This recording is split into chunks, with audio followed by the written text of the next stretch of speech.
शुक्रिया शुक्रिया। थोड़ी मेरी उम्र आपने बढ़ा दी है, खैर आप कम कर सकते हैं, लेकिन कोई बात नहीं। आप थोड़ा सा राजनीति में पक्के हो गए हैं, लेकिन मैं भी पत्रकारिता में 17 साल से हूँ। ठीक है, आप हमारे ज्यादा समझ। ठीक है कि आम आदमी पार्टी की अगर आप ग्रोथ की बात करेंगे तो इस देश की सबसे तेजी से बढ़ने वाली पार्टी। ग्रोथ की बात करना बेईमानी है, बीजेपी और कांग्रेस वालों के ऊपर छोड़ दी। आपको तो ये बातें कहने की जरूरत ही नहीं होनी चाहिए। आप किसी सरकारी जमीन पे अपना हक कैसे समझ के मकान बना सकते हैं? और पहली बात तो आपको लगता है कि आपके तर्क को सुप्रीम कोर्ट ने सुना नहीं होगा? विस्थापन की जब पॉलिसी बनाई है तो स्कूल, अस्पताल और काम के नाम पे राजनीति नहीं कर सकते हैं। या 10 लाख की टॉयलेट सीट पे जवाब तो दे दो। टैक्स का पैसा ऐसे क्यों बर्बाद किया, ऐसी गलती क्यों करी भाई मेरे? चलिए, ये सवाल बड़ा ऐसा चुभने वाला है, इस पे आप जवाब क्या ही देंगे मैं समझ रहा हूँ। इसका कोई जवाब बनता भी नहीं है। देखिए, दिल्ली में चुनाव हारने की एक सबसे बड़ी और प्रमुख वजह है भारतीय जनता पार्टी का फर्जीवाड़ा। दिल्ली पुलिस सीधे तौर पे चुनाव लड़ा रही थी। चुनाव आयोग के दफ्तर के आधे किलोमीटर दूर पे कैश बांटा जा रहा था। भारतीय जनता पार्टी चप्पल बांट रही थी, साड़ियां बांट रही थी, झूठ बांट रही थी। आज बिहार में खुलेआम तौर से फ्रंट पे आके वो कह रहे हैं कि खुल के हम फर्जीवाड़ा कर रहे हैं, तुमको यहां से हराएंगे। आपके लोकसभा में आपको एसआईआर कराने की जरूरत नहीं थी। लोकसभा में वही लोग जिंदा थे और अभी साल भर बीते नहीं और विधानसभा में वो सब लोग मर गए। इस समय पूरे देश में बहुमत की भी सरकार नहीं है भारतीय जनता पार्टी की। तमाम फर्जीवाड़े के बाद, झूठ की राजनीति के बाद, कॉरपोरेट के हावी होने के बाद, पूरे देश को अपने दोस्त को बेच देने के बाद भी इस देश में उत्तर प्रदेश की सरकार, जो भाजपा की सरकार है, उसने सबसे ज्यादा सरकारी स्कूल बंद किए हैं। उत्तर प्रदेश की पिछले कुछ सालों में 21 पेपर लीक के मामले हुए हैं। मूर्खता और गलत फैसलों के अगर बारंबार गिनतियां हो तो उत्तर प्रदेश सरकार उसमें टॉप कर सकती है। सरकार माफिया है सीधा। सरकार मतलब सरकार बैठी हुई होती है। सरकार में आप इन प्रतिनिधि की बात कर रहे हैं या सरकारी मुलाजिमों की बात? मैं सीधे सरकार की बात कर रहा हूँ। आप इन प्यादों को क्यों लाएंगे? छोटे मोटे जो लोग हों तो सरकार के इशारे पे ही चलेंगे। मैंने आज तक कभी उनके साथ 25 गाड़ियां नहीं देखी है। मैं तमाम बार मैं आपको फुटेज अभी दिखाऊंगा। आप दूसरी बात, अब जन नेता है, जनप्रिय नेता, अगर लोगों की 50 गाड़ियां भी पीछे अपने नेता की चली गई तो नेता की मोहब्बत है। ये बहुत शानदार जवाब दिया। तो हम तो उत्तर प्रदेश की धरती से आते हैं, जहां तो कोई विधायक का चुनाव लड़ रहा होता तो पीछे मोहब्बत में गाड़ियां चल देती हैं 10-20।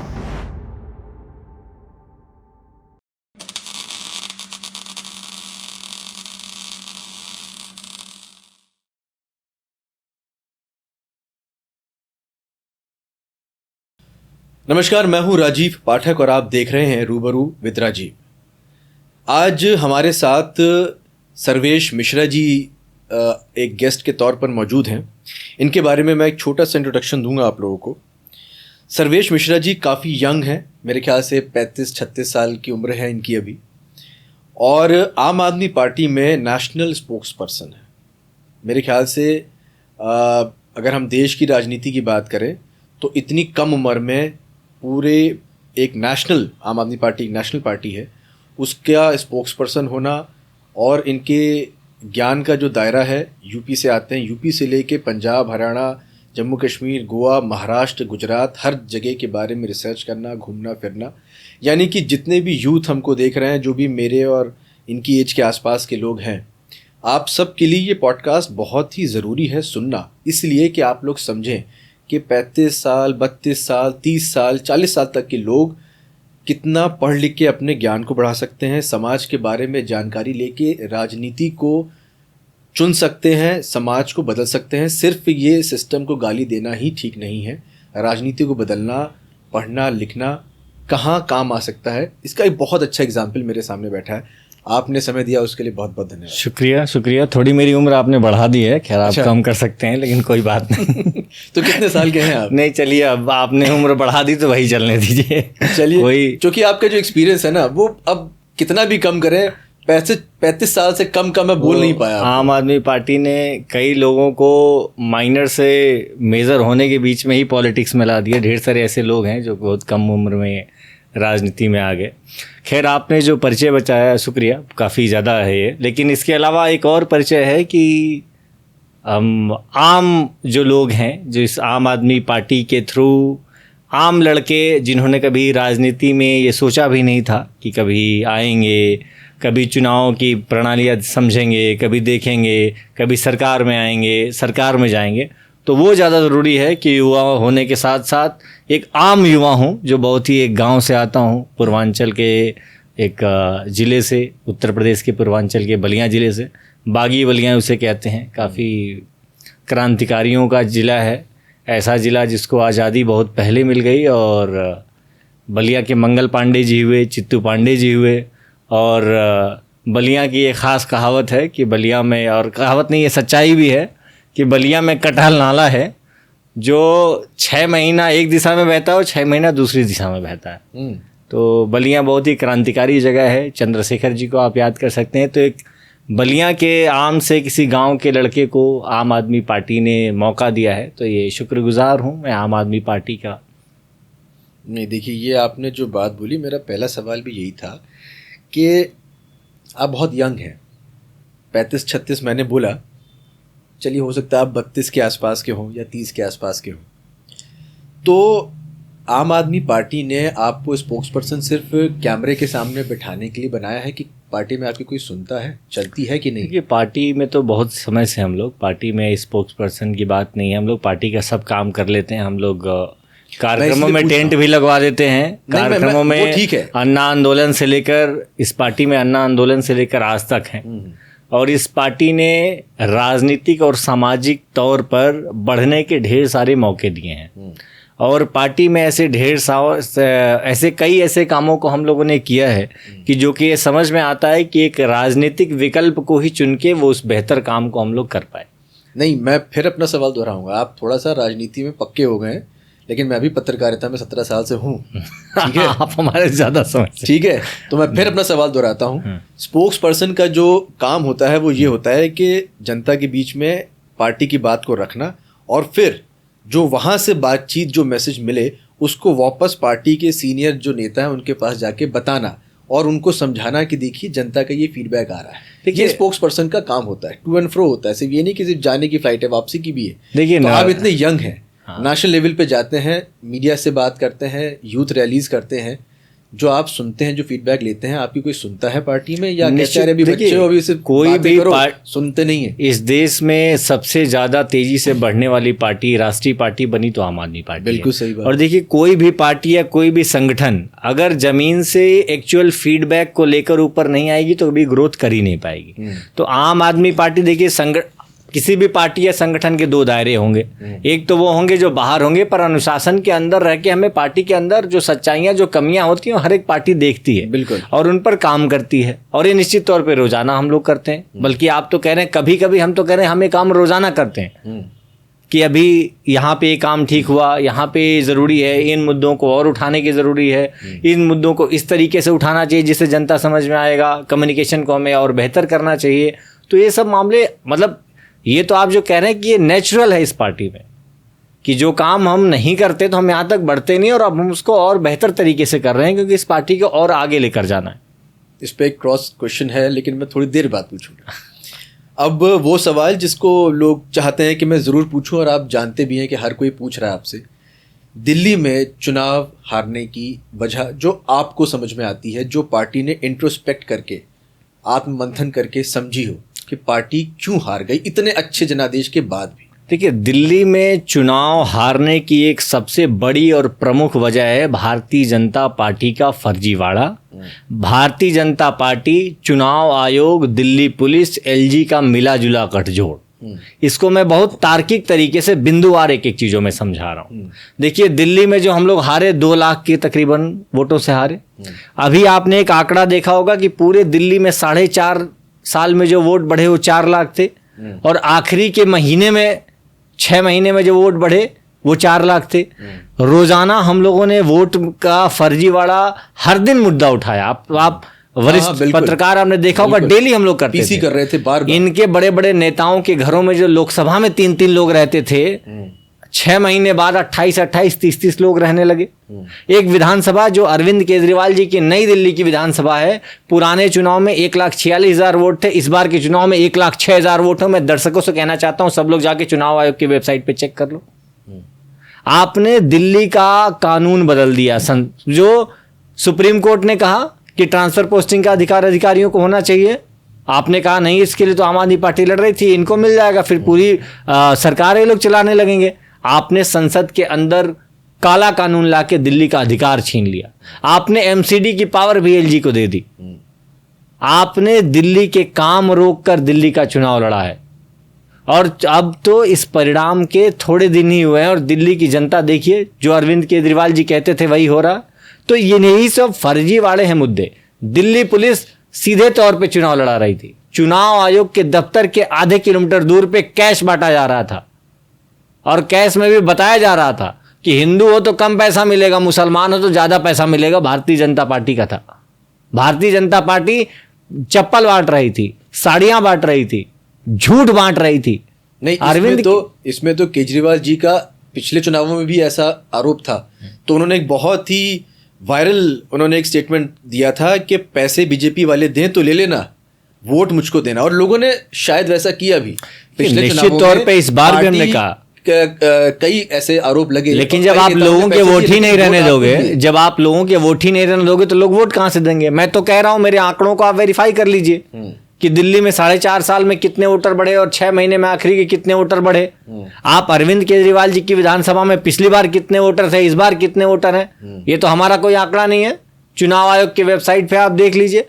लेकिन देखिए, लोकतंत्र में जब भी किसी इस तरीके की तानाशाही पूरे देश में आएगी, अलग अलग अरविंद केजरीवाल, आम आदमी पार्टी, संजय सिंह, मनीष सिसोदिया खड़े होते हैं अलग अलग रूपों में, किसी भी पार्टी के रूप में, किसी भी व्यक्ति के नाम पे, और इनके खिलाफ लड़ते हैं।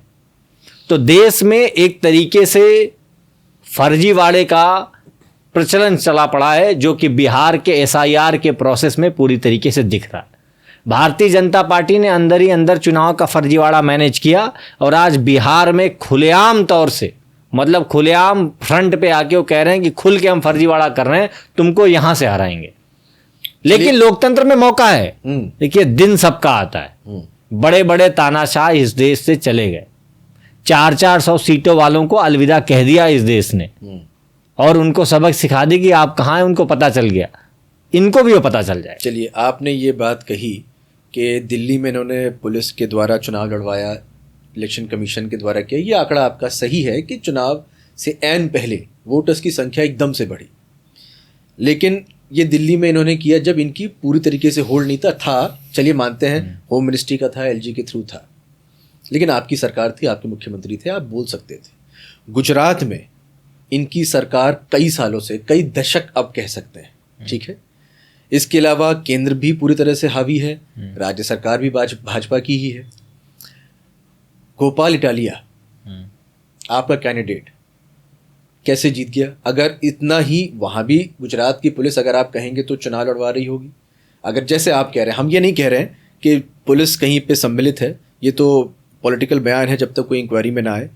वहाँ भी इलेक्शन कमीशन के थ्रू वो वोट संख्या बढ़ा सकते थे, लेकिन गोपाल इटालिया एक मजबूत नेता है, एक मजबूत छवि का आदमी है। मेहनत करके एक सरकारी कर्मचारी, जब वो नौकरी में था तब भी उसने आवाज़ उठाई और आज चुनाव जीता, भाजपा के गढ़ में चुनाव जीता, जहाँ से भाजपा का कमल खिला, गुजरात से पूरे देश में फैला। तो वो कैसे जीत गया? अगर ऐसे बहुत शानदार सवाल किया आपने। जीते हमारे दिल्ली में भी 22 विधायक। देखिए, बात यह है कि अगर ये फर्जीवाड़ा नहीं करते तो इनका सुपड़ा फिर से साफ होता, क्योंकि इनके और हमारे बीच के जो चुनाव के प्रतिशत हैं वो आप जान ही रहे हैं कि कितना, चंद 2 लाख वोटों का फर्क है। तो इनकी फिर से वो हालात होते। तो इन्होंने बहुत बड़े स्तर पे फर्जीवाड़ा किया, और इसके बाद उन राजनीतिक बयानबाजियों को तो मैं अभी दूर कर रहा हूं। दिल्ली देश का एकमात्र ऐसा प्रदेश है जहां के देश के प्रधानमंत्री जी खुलेआम आके मंचों से बोलते हैं कि मुझको वोट देना, एक भी झुग्गी टूटने नहीं दूंगा। और 2 महीने नहीं हुए, झुग्गियां टूटनी खुलेआम शुरू हो गई। आप लोग तो पत्रकार हैं, आप सबके सामने कैमरे पे वीडियो आने लगी, बुलडोजर चल रहे हैं, झुग्गियां टूट रही हैं, लोग गिर रहे हैं। मेरे पूर्वांचल बिहार सबके लोग यहाँ से भगाए जा रहे हैं। तो दिल्ली में खुलेआम झूठ बोला इन्होंने। कहा आज सरकार में आएंगे, पहली कैबिनेट मीटिंग होगी, 2500 रुपए हम दे देंगे। पहली कैबिनेट, दूसरी कैबिनेट, तीसरी कैबिनेट सब गायब हो गई। 2500 छोड़िए, 25 रुपए का कोई ठिकाना नहीं है। तो आपका मानना है कि गोपाल इटालिया अपनी मेहनत से जीते और दिल्ली में आप लोग ये 2500 रुपए की वजह से हार गए? अगर ये फर्जीवाड़ा ना करें तो आज इस पूरे देश में इनकी कोई जगह नहीं है। भाजपा जैसी झूठी गुजरात पार्टी में को फर्जीवाड़ा नहीं चढ़ा। आप खुद देखिए ना, गुजरात में तो विपक्ष में कांग्रेस है, आम आदमी पार्टी आ रही, पिछली बार भी 14% वोट लेके गई है और जाती। जानना चाहता हूँ गोपाल इटालिया कैसे जीते, अगर वहाँ सिस्टम भी आपके खिलाफ, सिस्टम उनका, वो हर तरह की घोषणा भी कर सकते थे, उन्होंने की भी कई सारी घोषणाएं, फिर भी गोपाल इटालिया कैसे जीते? आप गोपाल इटालिया अगर फर्जीवाड़ा ना करते तो 20,000 वोट से जीतते। मैं ये आपसे कहना चाहिए, समझा रहा हूँ। चलिए, लेकिन जीते मैं तो कह रहा हूँ, तो जीतने की बात नहीं है, बात संख्या की है ना। 20,000 और वोट पड़ते।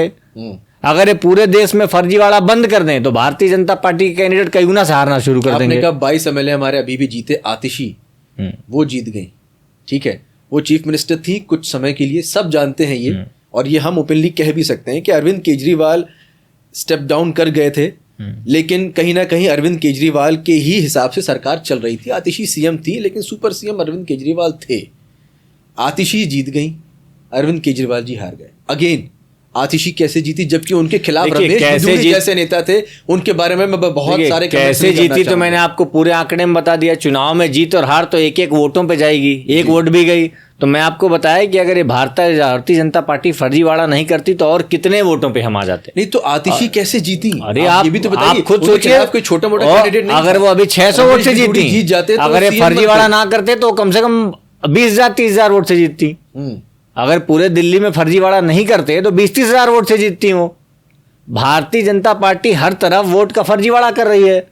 आप बिहार के चुनाव में देख तो लीजिए, आपके लोकसभा में आपको SIR कराने की जरूरत नहीं थी, लोकसभा में वही लोग जिंदा थे और अभी आपको साल भर बीते नहीं और विधानसभा में वो सब लोग मर गए।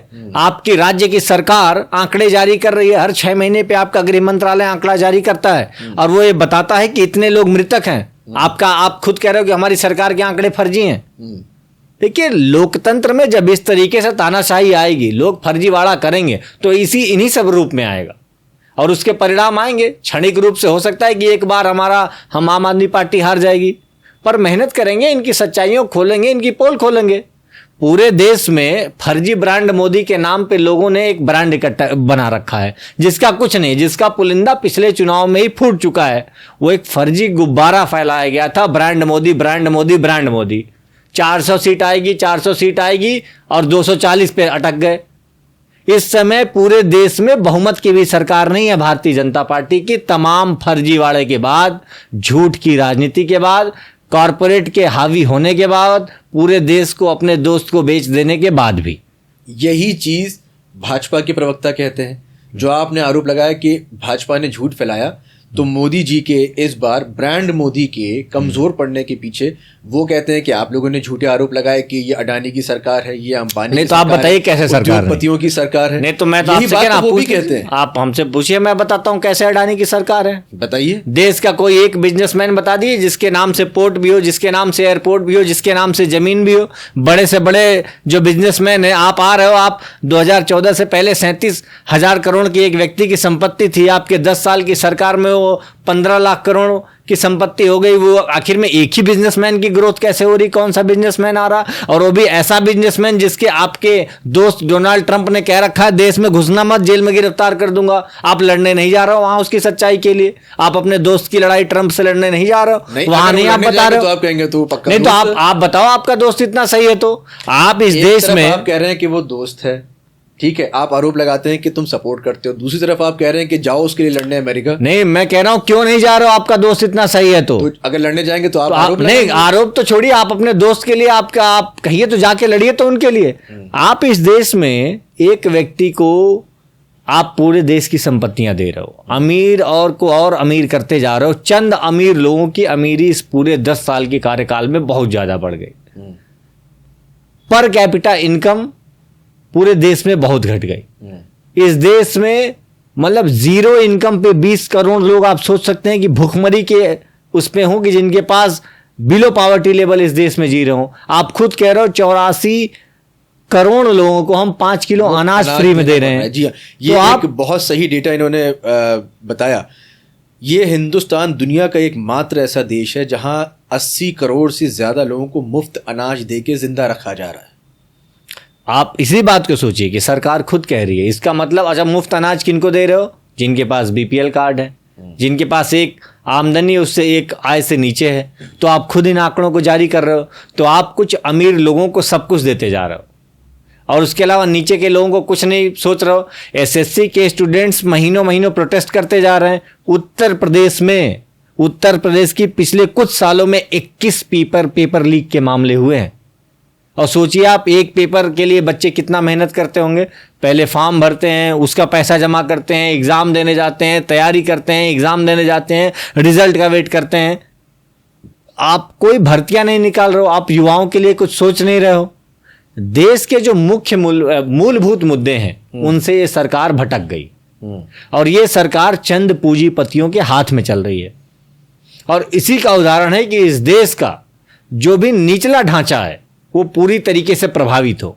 चाहे वो व्यापार का निचला ढांचा हो वो भी प्रभावित है, चाहे आयात निर्यात का ढांचा हो वो भी प्रभावित है। इस देश का गरीब प्रभावित है, सड़क पे फेरी वाला प्रभावित है, हर एक जो निचले ढांचा है वो प्रभावित है। और जिसका नुकसान देखिए, ये सरकार तो ये आए हैं, आज आएंगे और चले जाएंगे, लेकिन ये देश बड़ी चीज है और ये हमेशा बना रहेगा, जिसका नुकसान पूरे देश को झेलना पड़ेगा। देखिए, आपने एक बात सच कही कि हाँ, हिंदुस्तान में पहली बार ऐसा हो रहा है कि किसी व्यापारी के नाम पे पोर्ट है। तो अगर आप ये दलील दे के लोगों के पास जाते हैं कि भाई सब कुछ किसी प्राइवेट आदमी को दिया जा रहा है, तो आपके पास सबूत भी है, आप सबूत लेके जा रहे हैं, लोगों को समझा रहे हैं। हम ये तो जनता के, और इस जनता को पता है कि भाई अडानी पोर्ट है, अडानी एयरपोर्ट है, तो जीएमआर एयरपोर्ट है। तो आपकी ये बात जनता नहीं मान रही, लेकिन जब वो आपके खिलाफ जाके ऐसे कुछ बातें करते हैं जो हम अगले सवाल में आपसे पूछेंगे, तो जनता मान लेती है। तो जनता आपकी बात पहले तो मान रही थी, अब क्यों नहीं मान रही? जनता आम आदमी पार्टी की बात अभी भी मान रही। मैंने आपसे कहा कि आम आदमी पार्टी की अगर आप ग्रोथ की बात करेंगे तो इस देश की सबसे तेजी से बढ़ने वाली पार्टी है। ग्रोथ की बात करना बेईमानी है। पहला चुनाव लड़ा, 1 साल हुआ नहीं पार्टी बनाए हुए, और दिल्ली में भयंकर सरकार बना डाली, ठीक है। तो ग्रोथ का तो रेशियो ही छोड़ दीजिए, इन्होंने तो रिकॉर्ड ही बनाने वालों को दिमाग खराब कर दिया। देखिए, आप लोग तो पत्रकार हैं, तमाम राजनीतिक उतार चढ़ाव, तमाम चीजें और सब कुछ बीजेपी और कांग्रेस वालों के ऊपर छोड़ दीजिए। नहीं, ऐसा नहीं होगा, उनको जरूरत है इसकी, आपको जरूरत नहीं। आप इतने मजबूत जनाधार के साथ लोगों के बीच में आए, आपने ऐसी सरकार बनाई जिसका रिकॉर्ड ना कभी कोई तोड़ पाएगा, मुझे लगता है नहीं कोई पार्टी। वो रिकॉर्ड आप देखेंगे, आपको तो ये बातें कहने की जरूरत ही नहीं होनी चाहिए। तो आप, इसीलिए मैं आपको कह रहा हूं कि जनता आम आदमी पार्टी पे भरोसा कर रही है। आप दिल्ली में अभी भी देखेंगे कि भारतीय जनता पार्टी के इतने बड़े फर्जीवाड़े के बावजूद भी हमारे और भारतीय जनता पार्टी के वोटों में चंद 2 लाख का फर्क है।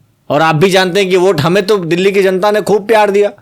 और आज भी दिल्ली की जनता जब झुग्गियां तोड़ती है तो अरविंद केजरीवाल को याद कर रही है। आज भी दिल्ली के इसी आपके जहां से बैठे हैं चंद कुछ किलोमीटर की दूर पर एक ऐसी बस्ती में 3000 लोगों के घर हैं जहां पे बिजली का कनेक्शन काट दिया गया और आज महीना भर होने को है वहां बिजली का कनेक्शन नहीं है। अगर इतनी अमानवीयता का कोई काम कर सकती है तो सिर्फ भारतीय जनता पार्टी है।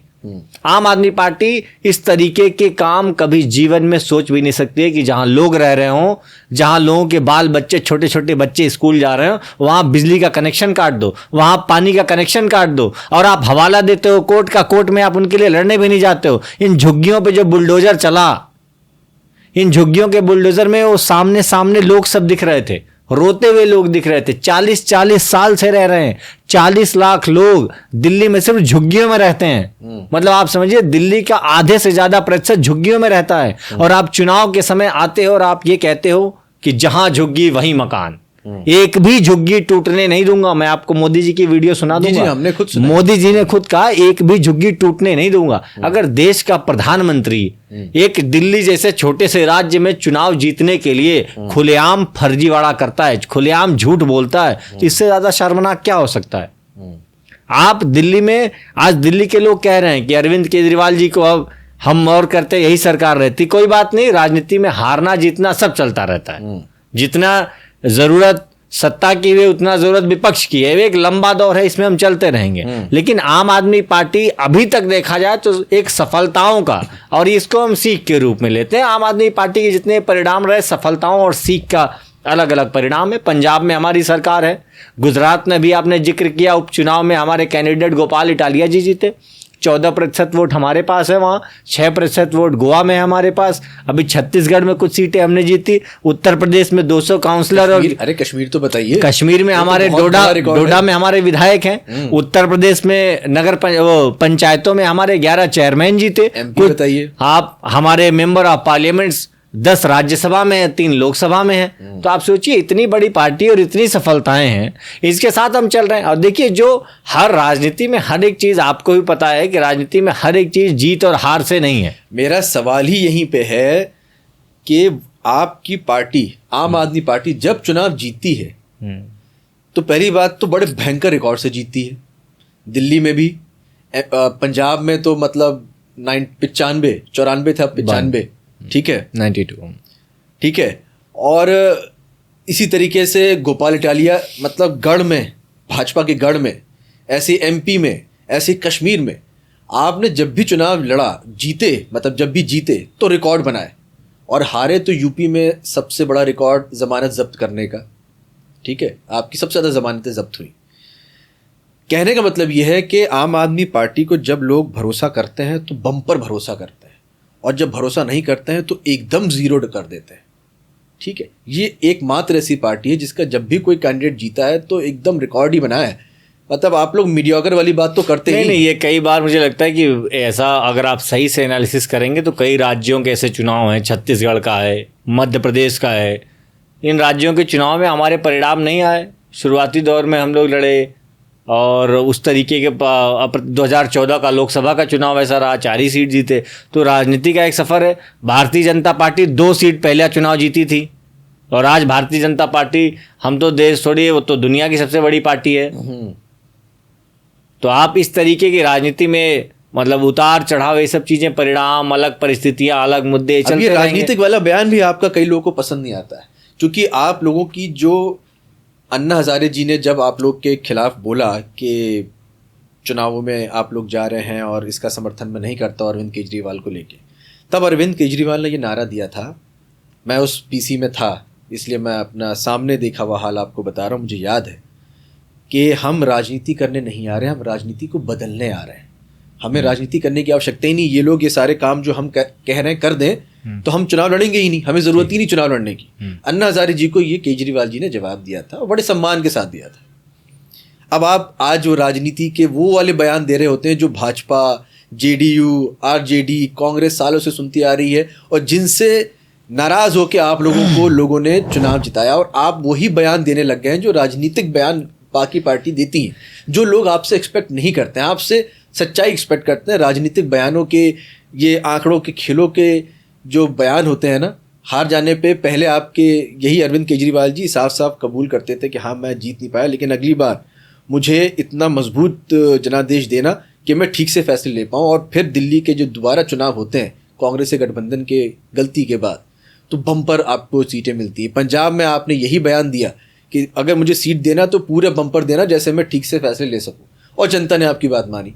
आपको राजनीतिक बयानों की जरूरत कभी थी ही नहीं, अब आप राजनीतिक बयान देने लग गए। नहीं, राजनीतिक बयान नहीं, एक तरीके से देखिए हमारी पार्टी अपने प्रोमिसेस को लेके बहुत ही कंसर्न रहती है, और कहती भी है, क्योंकि हम जो जनता के साथ वादा करते हैं, कहते हैं कि हम आए हैं क्योंकि हम भी वो आम लोग हैं, हम लोग भी उन जन समस्याओं से जूझते हुए उठे हुए हैं, और कोई ये बहुत किसी दूसरे दशक की बात है नहीं, चंद कुछ सालों की बात पहले की बात है। तो हमारे नेता भी सब लोग ऐसे हैं, बहुत ज़मीनी है, तो उन्हें पता है कि जनता के लिए हम जो कर रहे हैं यही हमारा मूल काम है। आपने कहा कि हमने कहा था कि हम एक राजनीति करने नहीं, राजनीति बदलने आए हैं, मुद्दों की बात लेकर आए। आप सोचिए कितना कुछ बदला। मेरे पास तो इतनी लंबी फहरिस्त है कि मैं बहुत देर तक बातें कर सकता हूँ। 4-5 तो मैं भी बता दूंगा। तो मैं इसीलिए कह रहा हूँ, आज पूरे देश में आप पूरा याद कर लीजिए कि कोई एक प्रदेश हो जो अपने स्कूलों की, क्लासरूम की, लैब की फोटो दिखाकर वोट मांगता हो। कोई नहीं है। आज दिल्ली है कि जहाँ के बिल्डिंग्स में दिखाता हूँ, और लोगों का यूपी में चले गया, मैं स्क्रीन पे दिखा देता हूँ कि देखो ये स्कूल है, तो पहले तो लोग समझते हैं कोई प्राइवेट यूनिवर्सिटी होगी, इतना बड़ा खड़ा किया होगा उन्होंने। अगर दिल्ली ने एक मॉडल दिया कि हम आपको फ्री हेल्थ का मॉडल दे सकते हैं और इसके इलाज पे बहुत कम खर्च आएगा, अगर दिल्ली ने एक मॉडल दिया कि बिजली आज की बेसिक नेसेसिटी है, तो जो गरीब व्यक्ति है, जो व्यक्ति, उसको हम एक मुफ्त बिजली दे रहे हैं, ये छोटी रकम है, आप ये यूज करिए, ये मुफ्त बिजली का मॉडल आपने यहाँ दिया। आपने दिल्ली में ये कहा लोगों से कि देखिए आपके बच्चों को कोचिंग पढ़ाना है तो फ्री में कोचिंग पढ़ाने का इंतजाम हम कर देते हैं कि कोचिंग में आओ वहीं पे पढ़ाई हो जाएगी। हाँ, तो हमने एक अच्छी योजना दे दी। अगर हमने कहा कि देखिए अच्छा बच्चों को, आप सोचिए सरकार कितने छोटी छोटी चीज़ों का ख्याल रखती है, जिस तरीके से एक माँ बाप अपने बच्चे का ख्याल रखते हैं। सरकार ने कहा बच्चों की गर्मियों में छुट्टियां होती हैं, सरकारी स्कूलों के बच्चे कहाँ कहाँ जाएंगे, सभी सरकारी स्कूलों में समर कैंप्स लगवाओ, स्विमिंग पूल बनवाए गए, स्विमिंग पूल बनवाओ, स्पोर्ट्स के कॉम्प्लेक्सेस बनवाओ। और सबसे बात है इसको दिखा के हम वोट मांग कहते हैं कि हम, तो ये राजनीति का बदलना यही स्वरूप है। तो फिर हमने राजनीतिक आंकड़े क्यों दे रहे हैं? आप बोलिए कि मैंने स्विमिंग पूल बनाया, मैंने स्कूल बनाया, तुमने मुझे हरवा दिया, दिक्कत पहली बात आप तो राजनीतिक बयान देते हैं, ये लोगों को बुरा लगता है। नहीं, राजनीतिक बयान हम कोई नफरत फैलाने के लिए दें तो वो बात बुरी है। राजनीतिक बयान कोई दो लोगों को लड़वाने के लिए दो हम तो बुरी है। लेकिन जब राजनीतिक बयान हम इसलिए दे रहे हैं कि लाओ आप हमको वोट दो, हम आपके स्कूल बनवाएंगे, और हम कहते हैं कि मेरा राजनीतिक बयान है और मैं इसको जिम्मेदारी के साथ कहता हूं, आम आदमी पार्टी भी कहती है, ये बयान तो हम इस बात को पसंद आता है यही। लेकिन फिर जब आप कहते हैं कि ये झूठ की राजनीति, अरे आप बताओ कि मेरी बातें मैंने लोगों को बताई, लोगों को नहीं समझ में आई, आपने हरवा दिया, अगली बार मुझे देना, लोगों को पसंद आएगा। देखिए आप गाड़ी बहुत सही तरीके से चला रहे हो, लेकिन सामने वाला टक्कर मार रहा हो, आपको रोकने को तैयार हो, तो आप उस पर भी ध्यान जरूर दोगे कि सामने वाला किस तरीके से आ रहा है। तो जरूर है कि देखिए जब राजनीतिक पार्टी में आप हो, सामने वाले काम की राजनीति से आपसे जीत नहीं पा रहे हैं, और मैं आपको चैलेंज करता हूं किसी भी स्टेट में नहीं जीत पाएंगे। आज भारतीय जनता पार्टी किसी राज्य में जाए और कहे कि स्कूल बना, हम स्कूल बनवाएंगे, हम अस्पताल बनवाएंगे, कभी मुद्दा ही नहीं होता इनका। ये खुद लिखते हैं, भूल जाते हैं। तो हम इनको बताना भी इस देश को जरूरी है कि देश की जो सबसे बड़ी पार्टी है, जो दुनिया की सबसे बड़ी पार्टी होने का दावा करती है, वो आज भी डंके की चोट पे स्कूल और अस्पताल पे राजनीति नहीं कर सकती है। स्कूल पे मैं सवाल आपसे पूछता हूँ, आपने एक बहुत बड़ी मुहिम चला रखी यूपी में, थोड़ा बताइए उस बारे में लोगों को कि क्या मुहिम चलाई? देखिए अब मैंने आपसे वही कहा कि जब सरकारें तानाशाह हो जाती हैं तो उनका रवैया ऐसा हो जाता है, उनके वो अधिकारियों के साथ बैठकर एसी कमरों में ऐसे फैसले ले लेती हैं कि उनको गरीब जिसके पास चप्पल भी नहीं है उसको समझ में नहीं आता है कि गरीब के लिए कैसा फर्क पड़ेगा। ये उत्तर प्रदेश की सरकार ने, इस देश में उत्तर प्रदेश की सरकार जो भाजपा की सरकार है, उसने सबसे ज्यादा सरकारी स्कूल बंद किए हैं। संसद के अंदर ही जवाब आया 30,000 से ज्यादा। जिस दौर में आप और हम बात कर रहे हैं कैसे नए स्कूल खोलें, उस दौर में सबसे ज्यादा स्कूल बंद करने का रिकॉर्ड उत्तर प्रदेश की सरकार को है। मगर उनके पास उसका जवाब है कि उसके चलाने के खर्चे बहुत ज्यादा हो गए, बच्चे कहीं कहीं 6 का उन्होंने डेटा दिया कि सिर्फ 6 ही बच्चे जहां बचे हैं, तो वहां पे स्कूल कैसे चलाएं? नहीं तो मैं इसका जवाब दूंगा। वैसे आप बहुत सही चीज कह रहे हैं। सरकार ने एक फैसला लिया, सरकार की चरणबद्ध योजना से कुछ स्कूल बंद करता है। ये नहीं था कि उस जिले के सारे सरकारी स्कूल बंद किए जाएंगे। मान लीजिए 10 हैं और 5 में बच्चे नहीं जा रहे हैं, तो उन 5 स्कूलों के बच्चों का नाम शिफ्ट कर दिया गया बाकी स्कूलों में और फिर उनको बंद किया जाए। मैं इसका देखिए जवाब दे दूंगा, अभी जवाब देता हूं, बल्कि इसका जवाब दे। जब आप किसी स्कूल को बेहतर करेंगे ही नहीं तो बच्चों की संख्या बढ़ेगी कहां से? जब आप टीचर नहीं लाएंगे, जब आप पढ़ने की सामग्रियां नहीं लाएंगे, जब आप स्कूल बेहतर नहीं बनाएंगे तो कैसे बनेगी? और इसी का आपने जो कहा, इसी का एक उलट और मूर्खता भरा फैसला बता रहा हूं। ये सरकार का ये कहना है कि हम उसी स्कूल को बंद करेंगे और वहां पे हम चाइल्ड केयर, बच्चों के स्कूल नर्सरी से नीचे के खोल देंगे, बाल कल्याण केंद्र। तो वहां बच्चे कहां से आ जाएंगे? जब दूसरी जमात में, 5वीं जमात में बच्चा, जब आप 5वीं तक का बच्चा नहीं आ रहा, 5वीं छोटा बच्चा पहुंच जाएगा। ये कैसे पहुंचेगा? मतलब मूर्खता और गलत फैसलों के अगर बारंबार गिनतियां हो तो उत्तर प्रदेश सरकार उसमें टॉप कर सकती है। आपने स्कूल का जिक्र किया, मैं पूरी उस बात को समझा देता हूं। उत्तर प्रदेश की सरकार ने एक फैसला लिया कि हम स्कूलों की पेयरिंग करेंगे, हम स्कूलों को बंद करेंगे और इन बच्चों को हम दूसरे स्कूलों में भेजेंगे। और उन बच्चों का मर्जर उन्होंने 3-3 किलोमीटर दूर स्कूलों में किया, 3 और 3.5 किलोमीटर दूर स्कूलों में किया। उत्तर प्रदेश में आप जौनपुर जाइए, बलिया जाइए, हापुड़ जाइए, फिर हापुड़ जाइए, आप मेरठ जाइए, हर जगह क्या है, एक बच्चा घर से निकलता है 3 किलोमीटर। पहली बात तो शिक्षा का अधिकार कानून ये इजाजत ही नहीं देता है 1 किलोमीटर के दायरे में सरकार को कहता है कि आप स्कूल प्रोवाइड करिए। सरकार ने शिक्षा के अधिकार कानून का उल्लंघन किया, जिस फैसले को बाद में उन्होंने वापस लेने का ऑर्डर जारी किया। उसके बाद 3 किलोमीटर दूर आपने स्कूल खोला। आपको पता है 3 किलोमीटर के दूर में नेशनल हाईवे भी है, कई बीच के गाँव भी हैं। 3 किलोमीटर के स्कूल में पेरेंट्स को छोड़ने भी जाना पड़ेगा, लेने भी आना पड़ेगा। जो मजदूर लोग हैं, जो काम पे चले जाते हैं, उनके बच्चे कैसे जाएंगे। जिस दौर में स्कूलों का ड्रॉप आउट रोकने के लिए सरकार छोटे छोटे फैसले ले रही है कि कैसे बच्चों को घर से बुलाने का फैसला लिया जा रहा है, उस दौर में आपने फैसला लिया, स्कूल दूर कर दिए। आप सोचिए गरीबों का हक एक ऑर्डर देकर किस तरीके से आपने गरीबों का हक छीन लिया। एक चीज मैं और दर्शकों को बोलना चाहूंगा, ये बहुत अच्छी बात इन्होंने बोली, अगर आपने स्कूल अच्छा बनाया है तो बच्चे ज़रूर आएंगे, और इसके कई एग्जाम्पल हैं। जैसे हिंदुस्तान का बेस्ट स्कूल दून स्कूल बोला जाता है, देहरादून में एक पहाड़ों के बीच में वैली में है। वहाँ की फीस सालाना 20 लाख रुपए है, लेकिन फिर भी माँ बाप अपने बच्चों को अच्छे स्कूल में पढ़ाने के चक्कर में वहाँ भेजते हैं। IIT, देश में कहीं भी IIT में बच्चे का, मान लीजिए कश्मीर का बच्चा हो और उसको IIT कानपुर में एडमिशन मिल जाए तो भी वहाँ पढ़ने जाता है। यानी कि शिक्षा जहाँ अच्छी मिलेगी बच्चे वहाँ एडमिशन लेंगे, चाहे किसी भी एज ग्रुप के हों। अगर आप शिक्षा अच्छी कर दें तो स्कूल हर जगह चले। लेकिन निश्चित तौर पे आप ये एग्जाम्पल दीजिए ना कि दिल्ली में आपने कितने ऐसे स्कूल थे जो टूटे फूटे थे, आपने अच्छे बनवा दिए, बच्चे वहां पे पढ़ गए। आप ये आंकड़ा देके यूपी में क्यों नहीं बात कर रहे हैं? देखिए ये आंकड़ा पूरे देश में हम देते हैं, लेकिन अभी आज उत्तर प्रदेश में हमारी सरकार तो है नहीं। उत्तर प्रदेश में हम विपक्ष के तौर पे हैं, हमारे नेता संजय सिंह जी अगुवाई करते हैं। उन्होंने इस मामले को प्रमुखता से उठाया, गांव-गांव लोगों के पास गए और उन्होंने जो स्कूल बंद किए गए हैं और जो स्कूल मर्जर जिससे बंद करके जिन बच्चों को भेजा गया, यहाँ की पदयात्रा निकाली और कहा कि बच्चे और बच्चों के अभिभावकों के साथ मैं बंद स्कूल से लेकर जिस नए स्कूल में है पदयात्रा करूंगा। और खुद उन्होंने देखा 3-3 किलोमीटर तक कैसे इन बस्तों का बोझ उठाकर ये बच्चे जाएंगे। पेरेंट्स परेशान हैं। उन्होंने कई जिलों में आंदोलन किया, कई जिलों में पदयात्राएं निकाली। 500-500 1-1 हजार स्थानीय लोग आते थे, समर्थन करते थे। कई बच्चों ने तो पेंटिंग तक बनाई और कहीं कि हमारा स्कूल बचाइए, मुहिम चलाई। उत्तर प्रदेश की सरकार ने, हमें आंशिक सफलता मिली। सांसद जी की जो इस मुहिम के साथ पूरी पार्टी जुड़ी, इसमें हमें आंशिक सफलता मिली कि सरकार ने ये ऑर्डर जारी किया कि 1 किलोमीटर से दूर आप मर्जर नहीं करोगे। लेकिन अभी भी इस फैसले को जमीन पर लागू होते हुए नहीं देख रहे हैं। हमारी आम आदमी पार्टी इस पूरे फैसले पर वॉच बनाए, अपनी नजर बनाई हुई है और हम लोग भेज रहे हैं अपने पार्टी के लोग, देख के आओ जो स्कूल बंद कर दिए गए थे खुले हैं कि नहीं।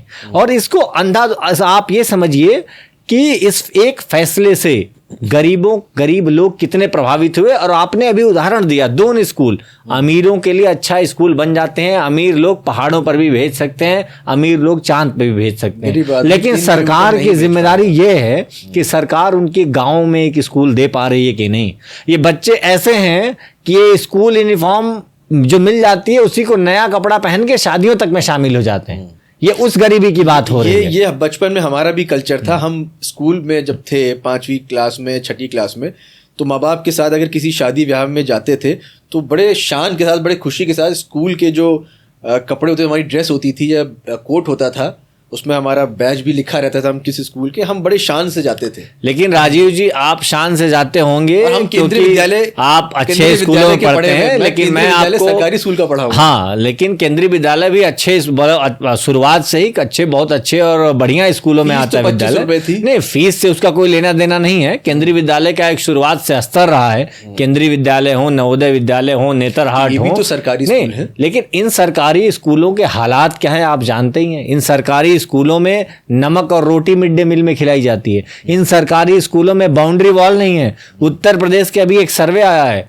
अभी एक स्कूलों का सर्वे आया है कि 60% से ज्यादा स्कूलों में शौचालय फंक्शनल नहीं है, शौचालय काम नहीं करते हैं। बच्चे खेतों में टॉयलेट करने जाते हैं सरकारी स्कूलों में। हाइजीन की प्रॉब्लम है, बहुत सी चीजों से जूझ रहे हैं। प्रति क्लासरूम के अकॉर्डिंग भवन नहीं बने हुए हैं। 8 कक्षाएं 3 क्लासरूम में चलती हैं। इस तरीके की समस्याओं से हमारा एजुकेशन सिस्टम जूझ रहा है। और आपको एक सच्चाई बता रहा हूं राजीव जी, उत्तर प्रदेश के जितने एजुकेशन डिपार्टमेंट का बजट है, पूरी दिल्ली की सरकार का बजट उतना नहीं है।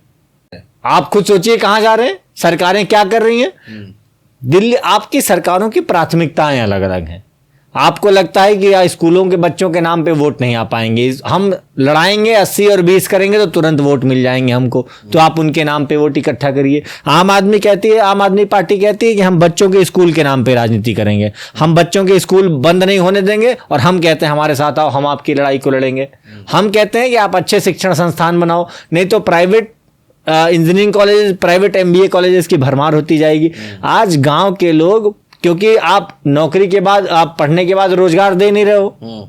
तो गांव का किसान परेशान है कि मैं खेत बेच के भी बेटे को पढ़ाऊंगा तो नौकरी लगेगी नहीं तो करूंगा क्या, भरूंगा कहां से। समस्या इसमें है कि जो अमीर और गरीब की खाई बढ़ती जा रही है। अमीर व्यक्ति के पास पैसा है, उसके लिए आप बड़े स्कूल, बड़े कॉलेजेस सब कुछ देते जा रहे हो, लेकिन जो गरीब व्यक्ति है उसका भी इस देश पर उतना ही हक है, उसको भी इस संविधान ने, उसको भी बाबा साहब ने उतना ही हक दे रखा है, लेकिन आप उसके लिए काम नहीं करने दे रहे हो। और उसकी संख्या आप उसको क्या कह रहे हो, सिर्फ 5 किलो राशन लो, सिर्फ 5 किलो राशन लो। वो राशन भी उसी के खेत में उगता है। नहीं तो अगर उसको इस समय राशन की जरूरत ज्यादा है तो उसको कोई दे तो रहा है, इसमें बुराई क्या है? उसको सिर्फ राशन की जरूरत नहीं है, ये राशन तो उसी का है, ये राशन तो उस गरीब आदमी का, ये राशन सरकार का थोड़े है। ये इस तो किसान के खेतों में किसान ही उगाता है। वो तो किसान अपने राशन के लिए भी लड़ रहा है। वो किसान जो इस देश की 60% से ज्यादा एग्रीकल्चर इकोनॉमी है, वो तो अपने खेत में अपने गेहूं और चावल के लिए लड़ रहा है। वो कह रहा है कि हमें इसके अच्छे मूल्य दे दो, तो आप तो वहां भी अन्याय कर रहे हो। लेकिन बात सरकार को हो रही है कि सरकार सिर्फ एक वर्ग का ख्याल रख रही है, और वो वर्ग है ऊपरी वर्ग। देखिए, ऐसा नहीं है कि आप सभी वर्गों के लिए प्लानिंग नहीं करें, आपको प्लानिंग सभी वर्गों के लिए करनी है। आपको अमीर के लिए भी करनी है, ईमानदार बिजनेसमैन के लिए भी प्लानिंग करनी है, मध्यम वर्ग के लिए भी करनी है, जो निचले तबके से आदमी है उसके लिए भी करनी है। लेकिन सरकार की योजनाएं ऐसी होनी चाहिए कि वो निचले तबके को उठा के ऊपर ले आए, फिर उससे ऊपर ले आए, और गरीब गरीब ना रहे और कोई भी गरीब ना रहे। चलिए ठीक है, अभी बहुत यूपी हो गया, वापस हम आम आदमी पार्टी पे आते हैं। चूंकि स्पोक्स पर्सन है, आप लोग भूल रहे हो तो मैं बता दूं, हम किसी विधायक से बात नहीं कर रहे हैं, अभी स्पोक्स पर्सन से बात कर रहे हैं, तो ये पार्टी लाइन पे जवाब देने के लिए बाध्य भी हैं। ऐसे कई सारे सवाल हैं जो जनता के जहन में अब पैदा होने लगे हैं। वजह बीजेपी के नेता हैं, बिल्कुल। जैसे कि दिल्ली में झुग्गी का एक बहुत बड़ा मुद्दा है, बिल्कुल ठीक बात है। लेकिन आज आप मेरे दफ्तर आएंगे, आप हमारे स्टूडियो में आए हैं, कहीं भी निकल जाइए, दिल्ली के किसी भी जगह आप जा रहे हो, कहीं फुटपाथ नहीं बचा, सब जगह झुग्गी बना के लोग रह रहे हैं। ठीक है, और आप और मेरे जैसे लोग जो दिल्ली में रहते हैं, मैं एक मिडिल क्लास फैमिली से आता हूँ, मेरे कैमरामैन यहाँ पीछे खड़े हुए हैं जो आपके लिए ये इंटरव्यू शूट कर रहे हैं, वो भी दिल्ली में रहते हैं, हमारा स्टाफ यहाँ पे, हमारा दफ्तर दिल्ली में है। सब लोग लोन लेके पाई जोड़ के, कोई 20 लाख का, कोई 30 लाख का, कोई 40 लाख का, कोई 60 लाख का, बड़ी मेहनत से 2 कमरे 3 कमरे का फ्लैट खरीदते हैं और ज़िंदगी भर EMI लोन भरते रहते हैं। मगर ये लोग जो फुटपाथ पे मकान बना लिए लोगों ने, मैं बात कर रहा हूँ सरकारी ज़मीन पे, मुफ्त की ज़मीन पे 2-2 माले के मकान हैं, इसके शॉर्ट्स हैं, झुग्गियाँ भी हैं, 2 माले के मकान भी हैं, 4-4 स्प्लिट AC लगे हुए, इनके शॉर्ट्स हैं, इसको आप झुटला नहीं सकते। और वो कह रहे हैं हम गरीब हैं। हम क्या बेवकूफ़ हैं जिन्होंने 40 लाख रुपए ज़िंदगी भर जोड़ेंगे और EMI भरते रहेंगे और लीगली तरीके से रहेंगे, और वो लोग मुफ्त की ज़मीन, सरकारी ज़मीन पे कब्जा करके और फिर मकान बना के रहेंगे, और आप उनको सही ठहरा रहे हैं। वो लोग क्यों नहीं लोन ले सकते अगर हम लोन ले सकते हैं? अगर हम 20 लाख 40 लाख और ज़िंदगी भर लोन भरेंगे हम, तो वो क्यों नहीं कर सकते ये?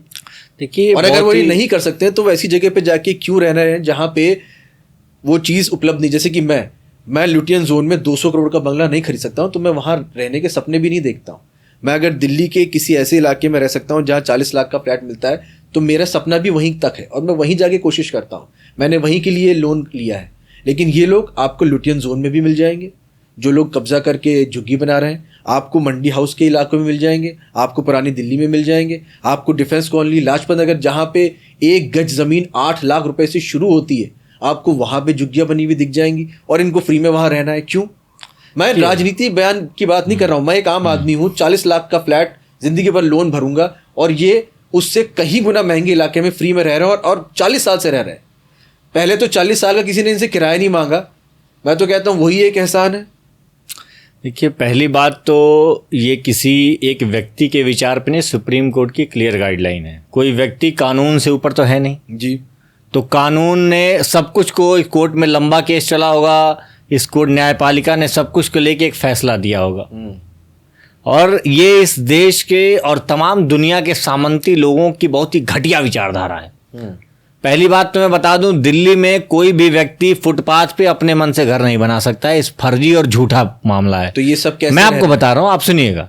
जितने भी लोग आप देखें, दिल्ली में एक रेहड़ी भी लगाने के लिए उसके पास अगर पुरानी पर्ची और लाइसेंस नहीं रहेगा उनके पूरा नियम है कि 2005 से 1990 की इतनी की पर्चियां चाहिए, तो जो आपको फुटपाथ पे एक रेहड़ी भी लगी हुई दिख रही है ना, उसके पास पूरा कागज नहीं होगा तो उसको नियम के हिसाब से नहीं बैठा है। अभी आप हमारे दफ्तर के सामने आ जाइए, 15 दिन पहले यहाँ पे एक भी झुग्गी नहीं थी। 15 दिनों में जिनकी झुग्गी सामने इलाके में गोविंदपुरी में तोड़ी गई, वो यहाँ पे झुग्गी बना के रहने। देखिए, पहली बात तो उसका एक नियम है लगाने का, तो या तो सरकार या तो सरकार वहां देखिए दिल्ली में तो लॉ एंड ऑर्डर आपके पास रहा है, दफ्तर में यहाँ घर नहीं खरीद सकता। दिल्ली में तो देखिए दिल्ली में लैंड भी इनके पास रही है, पुलिस भी उनके पास रहा है। मैं पूरा जवाब इसका देता हूँ आपका। जैसे आप कनॉट प्लेस पे भी जाते हो, राजनीति की बात ही नहीं कर रहा हूं, आप उनकी विचारधारा को समर्थन करते हैं। मैं तरीके को समझा रहा हूँ, मैं तरीके को समझा रहा हूँ। इस देश में अमीरों को जब तक अपने घर में झाड़ू पोछा वाले की, काम वाले की जरूरत होगी, तो गरीब तब तक ही उसको पचेगा। लेकिन जब उसको दिखेगा कि मैं इसको नहीं, आप करेंगे 40 लाख का जिसका फ्लैट, मैं आपको भर EMI भरेगा 40 साल, तो मैं आपको समझा, 40 लाख वाले आपको उस गरीब ने बोला है कि इस हवा पे इतना, आपकी कार से इतना बड़ा पॉल्यूशन होता है, मुझे नुकसान होता है, मैं साइकिल से चलता हूँ, आप कार चलाना बंद कर दीजिए। इस पर्यावरण पे भी तो उसका इतना हक है। चलिए, इस पेड़ों पे भी तो उतना हक नहीं। 25 लाख के भी फ्लैट लेके मैं आपको बता तो रहा हूँ कि जितने अमीर लोग हैं अपनी कारों से चलते हैं। जब हमारी कारों से पॉल्यूशन होता है तो गरीब आदमी ये कहता है कि आपकी वजह से मेरी जिंदगी कम हो रही, कार से चलना छोड़ दीजिए। छोड़ा है किसी अमीर ने गरीब के लिए? आप ये देखिए, ये मानसिक को अमीर बता रहे हैं जो 25 लाख का फ्लैट, मैं 25 लाख नहीं, सुनिए मैं 25 लाख नहीं, मैं उससे ही बात बता रहा हूं, मैं बाइक की भी बात कर रहा हूं। आप जिनके हकों को आप छीन रहे हैं, देखिए पहली बात इस पे कुछ नहीं कि मेरा हक है, कोई अमीर है और पैसा वाला है दिल्ली पे। सरकारी जमीन पे अपना हक कैसे समझ के मकान बना सकते हैं? और पहली बात तो आपको लगता है कि आपके तर्क को सुप्रीम कोर्ट ने सुना नहीं होगा विस्थापन की जब पॉलिसी बनाई है? तो जब इन पार्टियों को सोचना है, जब वो 40 साल से लोग यहाँ पे रह रहे हैं, जब आपने वहां बिजली का कनेक्शन दिया, जब आपने वहां पानी का कनेक्शन दिया, जब आपके उनके नाम पे आप मुख्यमंत्री बन गए और आपने सरकार चलाई, तब आपने नहीं सोचा कि ये लोग कहां से आ गए यहाँ पे? और आप 40 साल बाद आप कहेंगे कि इनको मैं भगाऊंगा यहाँ से। बयान भाजपा आम आदमी पार्टी के लिए दे रही है। हम 40 साल से हैं सरकार। आप सोचिए, हम 40 साल से नहीं, मैं आपकी बात सही है, 40 साल वाली बात आप कह सकते हैं, आप दिल्ली में ठीक कह रहे हैं, लेकिन जो 10 सालों में झुग्गियां बनी, जिनको आपने बिजली कनेक्शन दिए, उनके बारे में भाजपा आप पे आरोप लगा रही है। देखिए, पहली बात तो आम आदमी पार्टी का अगर आप लेंगे कि हमारे दौर में किसको, हमने क्या किया, हमने ये कहा कि जो व्यक्ति झुग्गियों में रहते हैं, सरकार की ये मानवीय जिम्मेदारी है कि हम उसको पानी बिजली देंगे। आपका रहना नहीं रहना वो अलग बात है, जो फैसला लीजिए। अभी आप लेकिन बयान दे रहे थे, बयान नहीं दे रहे हैं। 40 साल पहले बिजली दी वो गलत थे, और अब आप खुद नहीं, पहली बात आप समझिए, हमने ये कहा कि हम आपके घर बने हुए, हम आपके पानी का कनेक्शन काट देंगे, जो भारतीय जनता पार्टी कर रही है। आम आदमी पार्टी ये कहती है सरकार से, जब आपने बसाया है, उनको घर दिया है, तो उनको सुविधाएं मिलनी चाहिए। आज जब सरकार ये कहती, सुप्रीम कोर्ट ये कहती है कि विस्थापन की एक पॉलिसी है, तो आप उस पॉलिसी को फॉलो करिए। भारतीय जनता पार्टी कैसे कह सकती है? अपने आका मोदी जी को नहीं सुनती है क्या? जो आके चुनाव में वादा करके जाते हैं जहां झुग्गी है वहीं मकान बना देंगे, तो भारतीय जनता पार्टी झूठ बोल रही है या मोदी जी झूठ बोल रहे हैं? उनकी तो खुद ये पॉलिसी थी, जहां झुग्गी वहीं मकान। विस्थापन की इस पॉलिसी सुप्रीम कोर्ट की है, तो वो खुद कॉन्ट्राडिक्टरी है। वो जानबूझ के व्हाट्सएप यूनिवर्सिटी से इस तरीके के फर्जी विचार फैलाते हैं। और वो देखिए, वो शुरुआत से ही अमीर और सामंती मानसिकता वाले लोग हैं। वो शुरुआत से चाहते हैं कि इस देश में कभी भी सवाल देखिए सर्वेश जी, मैं फिर से वही सवाल कह रहा हूं कि जिसने 25 लाख का फ्लैट खरीदा और 40 साल तक लोन देके मरेगा बेचारा, इसका मतलब उसको आगे से, या उसके जो परिवार के लोग जिनके पास अपना फ्लैट नहीं है, मकान नहीं है, उन्हें 25 लाख रुपए का लोन नहीं लेना चाहिए। उन्हें कोई भी सरकारी अच्छी ज़मीन किसी भी बढ़िया इलाके में जाके कब्जानी चाहिए और वहाँ पे मकान बना लेना चाहिए। ये उनका अधिकार है। नहीं, सुप्रीम कोर्ट इस तरीके कोई आदेश दिया हुआ है? आपने कोई पढ़ा है? तो ये पिछले 10 सालों में जो सुप्रीम कोर्ट ने विस्थापन का आदेश दिया हुआ है, लेकिन नहीं, विस्थापन जिनके कौन से सन से जो लोग बसे थे, उस ऑर्डर को पूरी तरह से बात, तो आप उसी ऑर्डर पे है। किसी नए आदमी की झुग्गी नहीं लगती है, वो पुलिस जाने, लॉ एंड ऑर्डर जाने। जो लोग देखिए, अगर पिछले 5 साल छोड़िए, 5 महीने पहले जैसे झुग्गी बनाई थी, तो बचाने के लिए लोग आ गया। नहीं, आपकी गलतफहमी होगी। मुझे एक जगह का उदाहरण दे दीजिएगा। देखिए, बात यह है कि उसका नियम बना हुआ है। अगर आप पुलिस लोगों से लगवा रही है, आप अगर फर्जी वो करा रहे हो, तो वो आप लोग जानो। लेकिन जो लोग इतने समय से हैं, जिन्होंने आपकी, मैं आपको बता रहा हूं, किया था कि इस सन से पहले या इतने साल से पहले, मेरी बात समझिए, क्लियर कट मैंडेट है। हम उनकी लड़ाई लड़ रहे हैं जो लोग यहाँ सालों से बस रहे हैं। दिल्ली में जो 40 लाख लोग हैं, ये नए 3 साल पहले और 4 साल पहले नहीं आए हैं, ये सब लोग सालों से रह रहे हैं, इनकी 3-3 पीढ़ियां यहाँ रह रही हैं, 4-4। आप दोनों की बात देखिए, आप मैं बात कर रहा हूं बड़े लार्जर पिक्चर पे, आप बात कर रहे हो 10 लोग 5 लोगों की, जिनकी जिम्मेदारी दिल्ली पुलिस लेगी, वो कौन है, कौन आया, कौन गया। नहीं तो इन लोगों को अगर आप हटाने की बात करें तो जो सही है, जो लेजिटिमेट है, उनके लिए बाकी जनता भी आपके साथ आई। तो मैं 40 लाख लोगों को भारतीय जनता पार्टी साथ आ जाए, जिसके मोदी जी बोल के जाते हैं, बयान दे के जाते हैं। मैं तो कह रहा हूं कि जो जिनके लिए वो कह रहे हैं जहां झुग्गी वहां मकान वादा किया था, आप मानते हैं कि नहीं? उनको छोड़िए, आप अपनी बात करिए नहीं, ना। हम तो कह रहे हैं कि वही मिलना चाहिए, हम तो उनके हक की लड़ाई लड़ रहे हैं। तो फिर चलिए, ठीक है। आप देखिए राजीव जी, मैं एक और चीज समझा रहा हूं। जी जी जी। कैसे लोगों के मन में फीड किया जाता है। जी। आज बड़े बड़े स्टोर्स दिल्ली में सब्जी वाले स्टोर खोल दिए गए। हाँ जी। लोग घरों में बैठ के ब्लिंकिट कर ले रहे हैं। बिल्कुल। इन ठेले वालों ने हमारे और आपके घरों में सस्ती सब्जियां इतने सालों तक पहुंचाई हैं। आप सोच सकते हैं, क्या उनके योगदान को भूल सकते हैं? क्या आप जानते हैं कि उनके घरों में आज उनकी हैसियत है 25 लाख के फ्लैट खरीद लेने की? नहीं है। और अगर उनकी 3-3 पीढ़ियां हमारे आपके घरों में काम करते ही बीत गई, आप सोच रहे हैं सरकारों का? 3-3 पीढ़ियां उनके हमारे आपके घरों में सफाई कर रही हैं। 3-3 पीढ़ियां। अरे ये तो सोचना चाहिए हमें कि ऊपर वाला ऐसा बनाए, सरकार ऐसी बनाए कि वो लोग आगे निकले और वो भी फ्लैट खरीद के रहें। किसी गरीब को खुशी थोड़ी मिलती है किसी झुग्गी में रहने में। आप फ्लैट में रहिए, फ्लैट में रहेगा। ऐसे मकान जो तोड़े गए, जो 2 माले के बने थे, जहां 4-4 स्प्लिट एसी लगे थे, और ये हर एक जगह वीडियो फुटेज चली है, उनको बचाने के लिए आप लोग क्यों खड़े हैं? मैं पहली बात तो कह रहा हूं कि इन्होंने इन झुग्गियों को तोड़ के, हम सबके लिए खड़े हैं। पहले जो लोग झुग्गियां, आपके हिसाब से क्या होती झुग्गी की पहली बात, जिनको भी लोग, मोदी जी ने कहा कि जहां झुग्गी वहीं मकान, उसमें बोल के गए क्या कुछ? हम कह रहे हैं पहले झुग्गी वालों को मकान दो, सबको 40 लाख को। जैसे भाजपा कहती है कि कांग्रेस ने, इंदिरा जी ने ये किया था, नेहरू जी ने किया था, इसलिए हो रहा। देखिए आपके चंद चुनावों से पहले, मुझे बताइए कि झुग्गी की परिभाषा क्या है आपके हिसाब से, आम आदमी पार्टी के हिसाब से झुग्गी की परिभाषा क्या है? देखिए कानून में सुप्रीम कोर्ट ने जो आदेश दिया है, झुग्गी का मकान क्या 4 दीवारी पक्की छत, उसके ऊपर एक और मंजिल, उसको झुग्गी बोला जाता है? देखिए पहली बात तो आप, मुझे लग रहा है खुद झुग्गी की परिभाषा नहीं समझते। आप बताइए झुग्गी की दिल्ली में झुग्गी की परिभाषा क्या होती है, आप बताइए। दिल्ली में पूरा मुंबई धारावी ये एग्जाम्पल है झुग्गी का, जहां पे आज भी टपकती छत। उनके लिए क्या, धारावी के लिए कानून में क्या आदेश आया है? धारावी में उनको दोबारा से रिहेबिलिटेशन का आया है ना। तो आप, वही मैंने आपको समझाया, लड़ाई सिर्फ यहाँ, लड़ाई सिर्फ मकान की लड़ाई है, झुग्गी है। मगर यहाँ पे राजीव जी, लड़ाई मकान की नहीं है, लड़ाई अमीर और गरीब की है। लड़ाई है, लड़ाई अमीर और गरीब की है कि अमीर को जब तक घर में सफाई करने में चाहिए तब तक वो चाहिए, बाद में वो ज्यादा अमीर हो गया तो उसे लग रहा है इस वाली जगह पे तो यार बड़ा कॉम्प्लेक्स खड़ा कर लेता हूं, अब तो एजेंसी से भी सफाई करने वाला आ जाएगा। आप वहां पर समझिए, आप पूरे लुटियंस की बात करते हैं, पूरे लुटियंस में भी आप चले जाइए कि क्या इनके घरों में सफाई कर्मी जो है इनके अमीरों के घरों में रहते हैं? कहां से आते हैं वो, कैसे जाते हैं? हर एक व्यक्ति जो गरीब है, बहुत सी समस्याओं से जूझ रहा है, उसको मिनिमम वेज नहीं मिल रही है, उसको चंद पैसों में ही अपना घर चलाना होता है। सालों पहले ये लोग दिल्ली में आए, मजदूरी का काम किया, हमारे आपके घरों की ईंटें लगाई हैं इन्होंने, और उसके बाद काम कर करके रहे हैं। कैसे भी इन्होंने जगह लिया सरकार को। अगर इतने समय से आप वोट लेके उनके बलबूते पे सरकार बना रहे हो, तो आज उनके लिए घर बना के आप दे दो। सिर्फ उनकी भी तो इतनी सी बात है, सुप्रीम कोर्ट ने भी यही बात मानी है, खत्म ही हो जाएगा बवाल। अब मोदी जी ने ये वादा करके भी गए कि जहां झुग्गी वहीं मकान।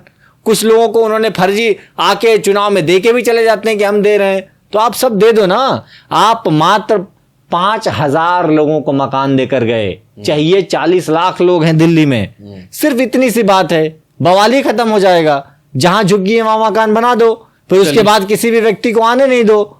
चलिए, जो आप आम आदमी पार्टी की अच्छी बातें थी उसको भी हमने लोगों को पहले बताना चाहा, ये ना लोग समझे कि भैया हम बीजेपी के स्पॉन्सर्ड इंटरव्यू कर रहे हैं। तो आपकी जो अच्छी बातें थी वो हमने रखी, जैसे गोपाल इटालिया थे, जैसे कि स्कूल की, वाकई स्कूल को लेके आप लोगों ने बहुत अच्छा काम किया और इसको पूरी दुनिया ने माना। मतलब हिंदुस्तान तो छोड़ ही दीजिए, कोई पार्टी माने ना माने, सब मानते हैं कि आपने स्कूलों के लिए काम अच्छे किए। वो बात अलग है कि आपके ऊपर क्लासरूम घोटाला और ये सब कई आरोप लगते हैं, मगर जो अच्छा किया है वो किया है, वो दिखता है। प्रत्यक्ष को प्रमाण की आवश्यकता नहीं। लेकिन इसी तरीके से प्रत्यक्ष को प्रमाण की आवश्यकता नहीं, एक बहुत बड़ी चीज़ जो मानी जा रही है आपके दिल्ली में चुनाव हारने की वजह थी शीश महल। ये नाम इतना खतरनाक ब्रांड बन गया, जैसे ब्रांड मोदी ने, मोदी जी को, भाजपा को जिताया और इस बार जो वो हारे उसकी जो वजह है आपने बताई, ठीक उसी तरीके से ये भी एक नेगेटिव ब्रांड बन गया शीश महल। अरविंद केजरीवाल जी ने अपने जीवन में शायद एकमात्र सबसे बड़ी गलती की, इतना शानदार घर बनवाना। इसके बारे में आप क्या कहना चाहते हैं? मैं सवाल बाद में कहूँगा। देखिए, पहली बात तो हम पहले भी कहते थे कि एक 3 कमरे का ही घर है, कोई स्विमिंग पूल नहीं है उसमें। जिस तरीके से भारतीय जनता पार्टी ने प्रोपेगेंडा क्रिएट किया, कोई बोलते थे सोने के टॉयलेट लगे हैं, पूरा खोल दिया। कहीं आप वीडियो पढ़िए, देख लीजिए क्या सोने किस तरीके से, कोई सोने का टॉयलेट नहीं। तो भारतीय जनता पार्टी ने प्रोपेगेंडा किया और आज इनकी मुख्यमंत्री आई, 2 बड़े बंगले उन्होंने लिए। आपने कैसे 1-1 करोड़ का मेंटेनेंस का सिर्फ हॉर्टिकल्चर के ऑर्डर जाने लगे। मैं कह रहा हूं भाजपा को छोड़िए, आपकी जो मैंने आपसे कहा ना, जिसको बोला गया, ठीक है सोने का टॉयलेट नहीं, ये बिल्कुल सच है। देखिए, पहली बात तो मैंने आपसे कहा, हम जो जनता को बता दें कि वहां पे सोने का कोई टॉयलेट नहीं है, कोई सोने की टोटी नहीं। ये आप सोचिए, लेकिन 10 लाख रुपए की टोटो कंपनी है जो कि बहुत महंगी, जिसके नाम हमने पहले सुने भी नहीं थे, जब बाद में पता चला उसकी एक सीट 10 लाख रुपए की, जो कमोड जिसको हम कहते हैं, पैखाना घर, वो 10 लाख की एक सीट आती, वो वहां पे है। देखिए, पहली बात तो वहां पे हमने ये कहा कि जो है उसमें किसी करप्शन का केस तो नहीं आ सकता है। करप्शन नहीं, लेकिन जरूरत क्या नहीं, 10 पहली बात तो मैंने आपसे कहा, में 10,000 में भी पहली बात वो भी लग सकती थी। पहली बात तो वहां कोई करप्शन का केस नहीं आता है। दूसरी बात, आपको पता है कि वहां कार्यालय से लेकर सब कुछ बनाया गया पूरी तरीके से। 3 कमरे का ही घर अंदर बनाया गया, ये भी चीजें हैं।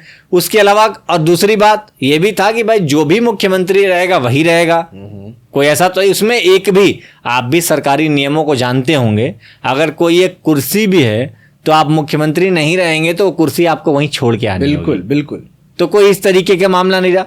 भारतीय जनता पार्टी देखिए आधे घंटे में पूरे देश में गणेश जी को दूध पर, नहीं मैं आपको कह रहा हूं क्यों दिया उनको। देखिए मुद्दा आपने वही तो कह रहे हैं कि आपकी एकमात्र गलती है, इसके अलावा अरविंद केजरीवाल ने मुझे नहीं लगता जीवन में कोई और बड़ी गलती ऐसी की। देखिए भारतीय जनता पार्टी के पास, मैंने आपसे कहा ना कि वो स्कूल अस्पताल और काम के नाम पे राजनीति नहीं कर सकते हैं। ये 10 लाख की टॉयलेट सीट पे जवाब तो दे दो। नहीं मैं आपको बता तो रहा हूँ कि वो सरकारी, तो हमारे पास क्या, हमारे पास 10 रुपए के भी नहीं है सरकारी। बाकी वो जाते हिंदुस्तान कंपनी के टॉयलेट कमोड लगे, मैं आपको कह तो रहा हूं कि वो सरकारी वहीं क्या था। अब दिल्ली में दिल्ली की सरकार है, अब दिल्ली सरकार के अधीन आती है, तो वही अगर एक भी के टैक्स का पैसा ऐसे क्यों बर्बाद किया, ऐसी गलती क्यों करी भाई मेरे, यही मैं जानना चाह रहा हूं। देखिए दिल्ली के, आपने वही कहा कि एक बेहतर आपको, अब आप रेखा गुप्ता जी से पूछिए कि जब इतना सुविधाएं आपको मिली हुई हैं, जब आप इतनी चीजें बना दी गई हैं, तो आप एक नया घर बनाए, दिल्ली के टैक्स का पैसा आप क्यों बर्बाद कर रही हैं? आप 1-1 करोड़ का हॉर्टिकल्चर करा रही हैं। उनसे भी सवाल पूछेंगे, अभी पता चलने दीजिए कि वो कितने लाख की कमोड। वो नहीं, आप खुद सोचिए ना कि अब तो एक और मुख्यमंत्री के नाम से घर बना रही हैं, वो कह रही है नहीं हम वास्तु के हिसाब से ठीक है, हम अलग घर बनवा लेंगे। तो लोगों को तरीके हैं अपने उनके। चलिए, ये सवाल बड़ा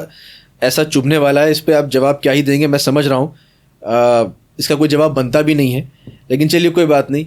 मैंने जैसा कहा कि ये एक ऐसी गलती जो कर गए वो, जिस वजह से चुनाव हारने में बहुत बड़ा रोल ये पैदा हुआ। भाजपा को एक मुद्दा मिला, शायद उम्मीद ये करते हैं कि आपकी पार्टी ऐसी दोबारा ये गलती ना करे, क्योंकि आपकी पार्टी ने बहुत कुछ देश को अच्छा दिया।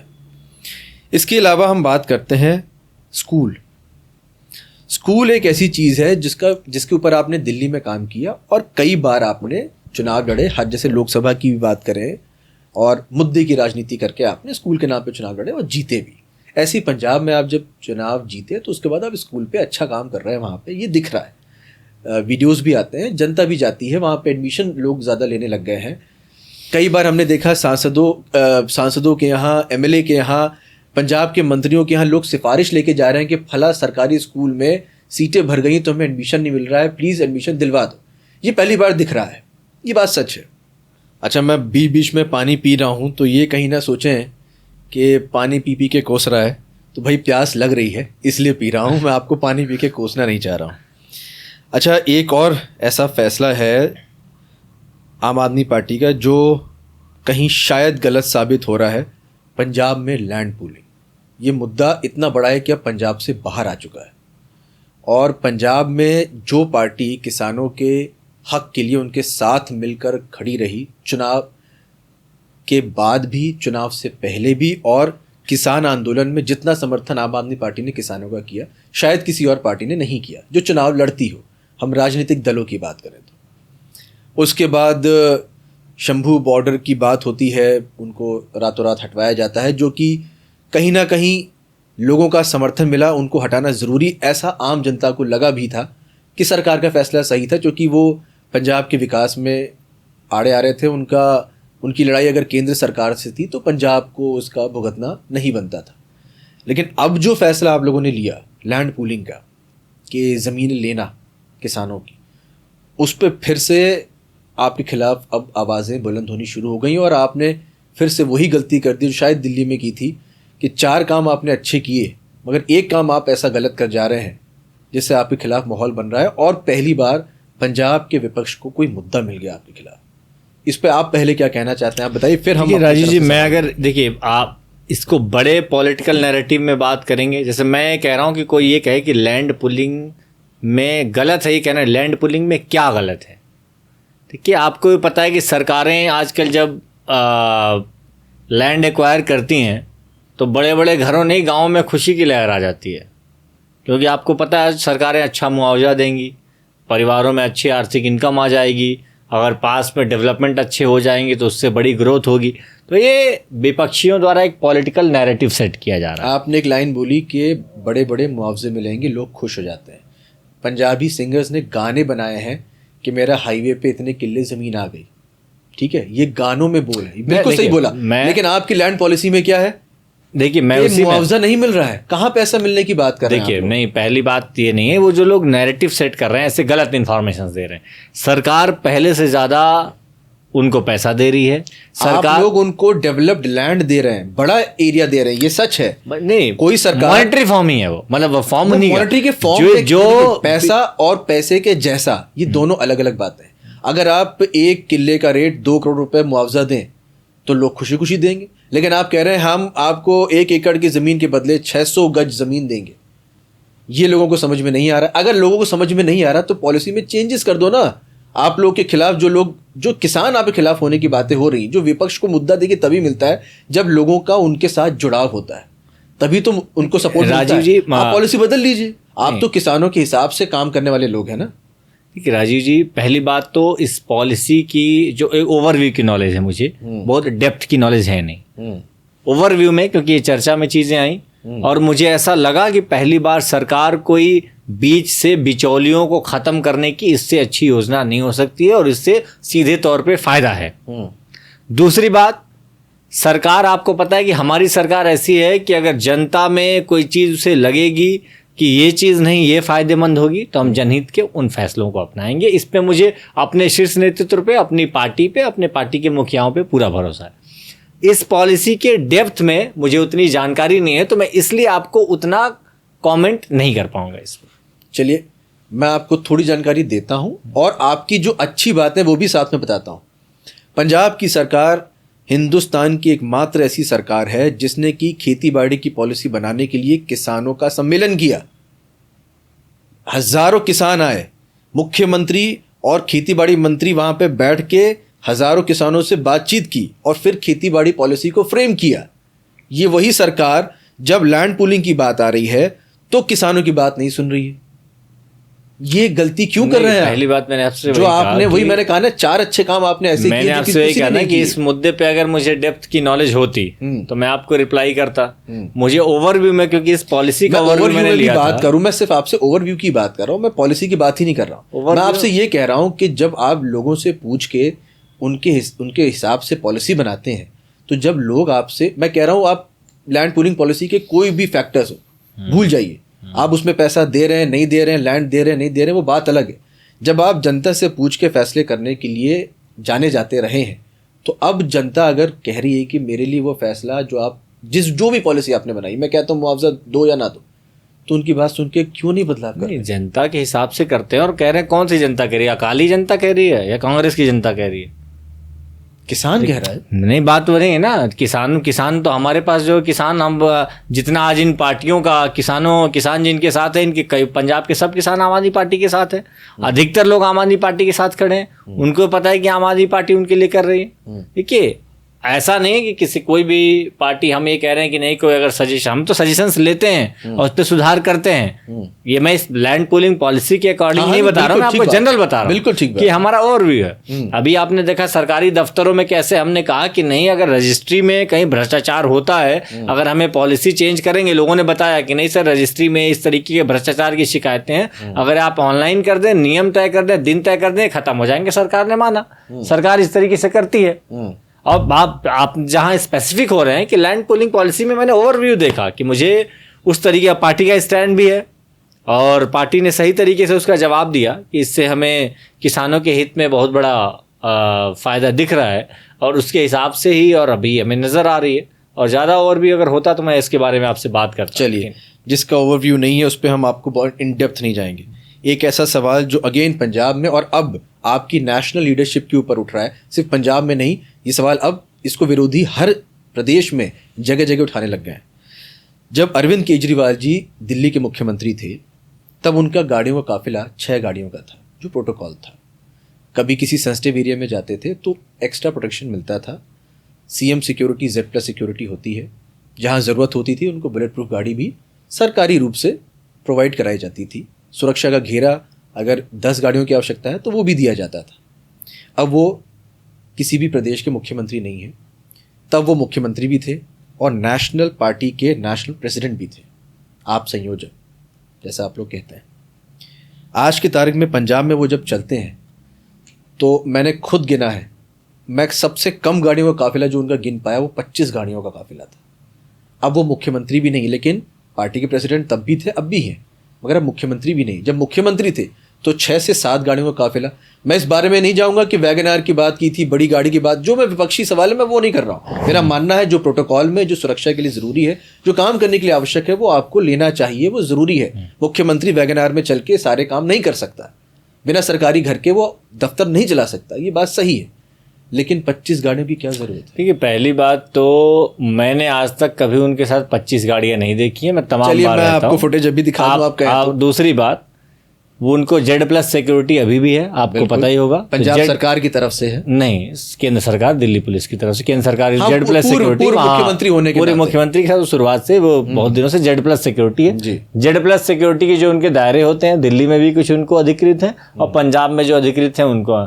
अब जन नेता है, जनप्रिय नेता, अगर लोगों की 50 गाड़ियां भी पीछे अपने नेता की चली गई तो ये तो नेता की मोहब्बत है। ये बहुत शानदार जवाब दिया कि वो 25 गाड़ियां, उसमें मैक्सिमम गाड़ियां जनता की हैं। आपके Z+ में जाए, और ये तो हम तो उत्तर प्रदेश की धरती से आते हैं, जहां तो कोई विधायक का चुनाव लड़ रहा होता है तो पीछे मोहब्बत में गाड़ियां चल देती हैं 10-20, तो लोग प्यार में गाड़ियां ले जाए तो अलग बात है, लेकिन सरकारी गाड़ियां इतनी नहीं है उनके पास, किसी तरीके से अधिकृत नहीं। अब लोग प्यार में कहीं लेके जा रहे होंगे, भाई नेताजी आगे चल रहे हैं, पार्टी के कार्यकर्ता हैं, लोग हैं, सबको एक झलक देखने को ही अपने नेता को आते हुए रहते हैं। नेताजी जा रहे हैं, लोगों को खुशी होती है, कहीं हाथ हिला दें, कहीं नेताजी से नमस्कार कर दें, तो ये तो राजनीतिक संस्कृति है। ये बड़ी वायरल रील होने वाली है, ये जो जब हम रील इसको पोस्ट करेंगे ना, तो ये जवाब लोग चाह रहे थे इससे क्या जवाब मिलेगा। अच्छा चलिए, ये भी आपकी बात हमने एक्सेप्ट कर ली, मगर विरोधियों को ये मुद्दा मिल गया है। अब देखिए, वास्तविकता है कि उनके पास कोई सरकारी और इस तरीके से कोई अधिकृत गाड़ियां नहीं हैं। Z+ के अकॉर्डिंग जो स्टेट का प्रोटोकॉल है, आप किसी और प्रदेश में भी जाते होंगे, देख लीजिएगा, जो प्रोटोकॉल मिलता है वो मिलता है, कोई ऐसा मामला नहीं है। अच्छा। और बाकी मैंने आपसे कहा है कि अब हम लोग भी कई राजनीतिक कार्यक्रमों में जाते हैं, यहाँ जाते हैं, वहाँ जाते हैं, आगे पीछे लोग, गाड़ी, कार्यकर्ता हैं, लोग हैं, वो लोग चलते हैं, तो ठीक है, उनको आप कितनी मनाही कर सकते हो, अच्छी बात है, लोगों का प्यार है। दूसरे प्रदेशों में अब चुनावों के दौरान अरविंद केजरीवाल जी के पंजाब के हेलीकॉप्टर्स में उड़ते हुए के, जो मुख्यमंत्री के लिए हेलीकॉप्टर है वहाँ का, येलो और ब्लू कलर की है फोटोग्राफ, मैंने सामने से देखा भी है। मुख्यमंत्री जो भगवंत मान जी हैं उनको चलते हुए देखा है, उसकी फ़ोटोज़ जिसमें अरविंद केजरीवाल जी बैठ के उसका इस्तेमाल कर रहे हैं। इसकी फ़ोटोज़ दिखा के अब विपक्षियों को एक मुद्दा एक और मिला है कि अब तो वहाँ पे ऐश काट रहे हैं। देखिए, ये तो अच्छी बात है, मान लीजिए कहीं मुख्यमंत्री जी जा रहे हों तो उसमें अच्छी बात है कि भाई हमारे नेताजी को अलग से ना जाना पड़े, इससे तो ईंधन बचेगा, एनर्जी बचेगी, सिक्योरिटी की चीज़ें बचेंगी, ये तो तमाम उसकी बात है। कि भाई अगर कोई ऐसा दिखा दीजिए कि जो वो जा रहे हो कहीं अकेले, पंजाब सरकार का हेलीकॉप्टर लेके हुई, तो अच्छी बात है। और बात अगर नेताओं के हेलीकॉप्टर की बात करेंगे तो अडानी जी के साथ तो मोदी जी का फ्लाइट में फोटो घूमते दिखा दूंगा मैं, उनके साथ बैठ के घूम रहे हैं, तो ये कोई मतलब नहीं है इस तर्क का। मैं बता रहा हूँ वो तो अभी भी अपना फ्लाइट की टिकट लेते हैं, जाते हैं। अब गुजरात चुनाव देख लीजिए, वहाँ एयरपोर्ट जाते होंगे, सब लोग जानते हैं कि भाई अपना उसी सबके साथ फ्लाइट में टिकट, भाई अब पूर्व मुख्यमंत्री हैं, अपने हिसाब से पार्टी अपना टिकट देती है, टिकट पे जाते हैं, इस पार्टी के संयोजक हैं, अपना जाते हैं 2-4 लोग, हम उसी नॉर्मल क्लास में जाते हैं आते हैं, वो कोई मतलब नहीं है। विपक्षियों को मैंने आपसे कहा कि अरविंद केजरीवाल से मुद्दों पे वो लड़ाई नहीं कर सकते हैं, तो कभी कहते हैं देखो जी बहुत बड़ी शर्ट पहनता है, ये तो 1.25 मीटर की लग रही है, 1 मीटर हो जाती, इतना पैसा कहाँ से आ गया इनके पास। कभी वो कहेंगे अरे ये तो चप्पल पहन लिया, ये कैसी चप्पल की जगह जूता पहन लिया, चुनाव में वो आ गए थे कि अरे ये वाली जैकेट कैसे पहन ली।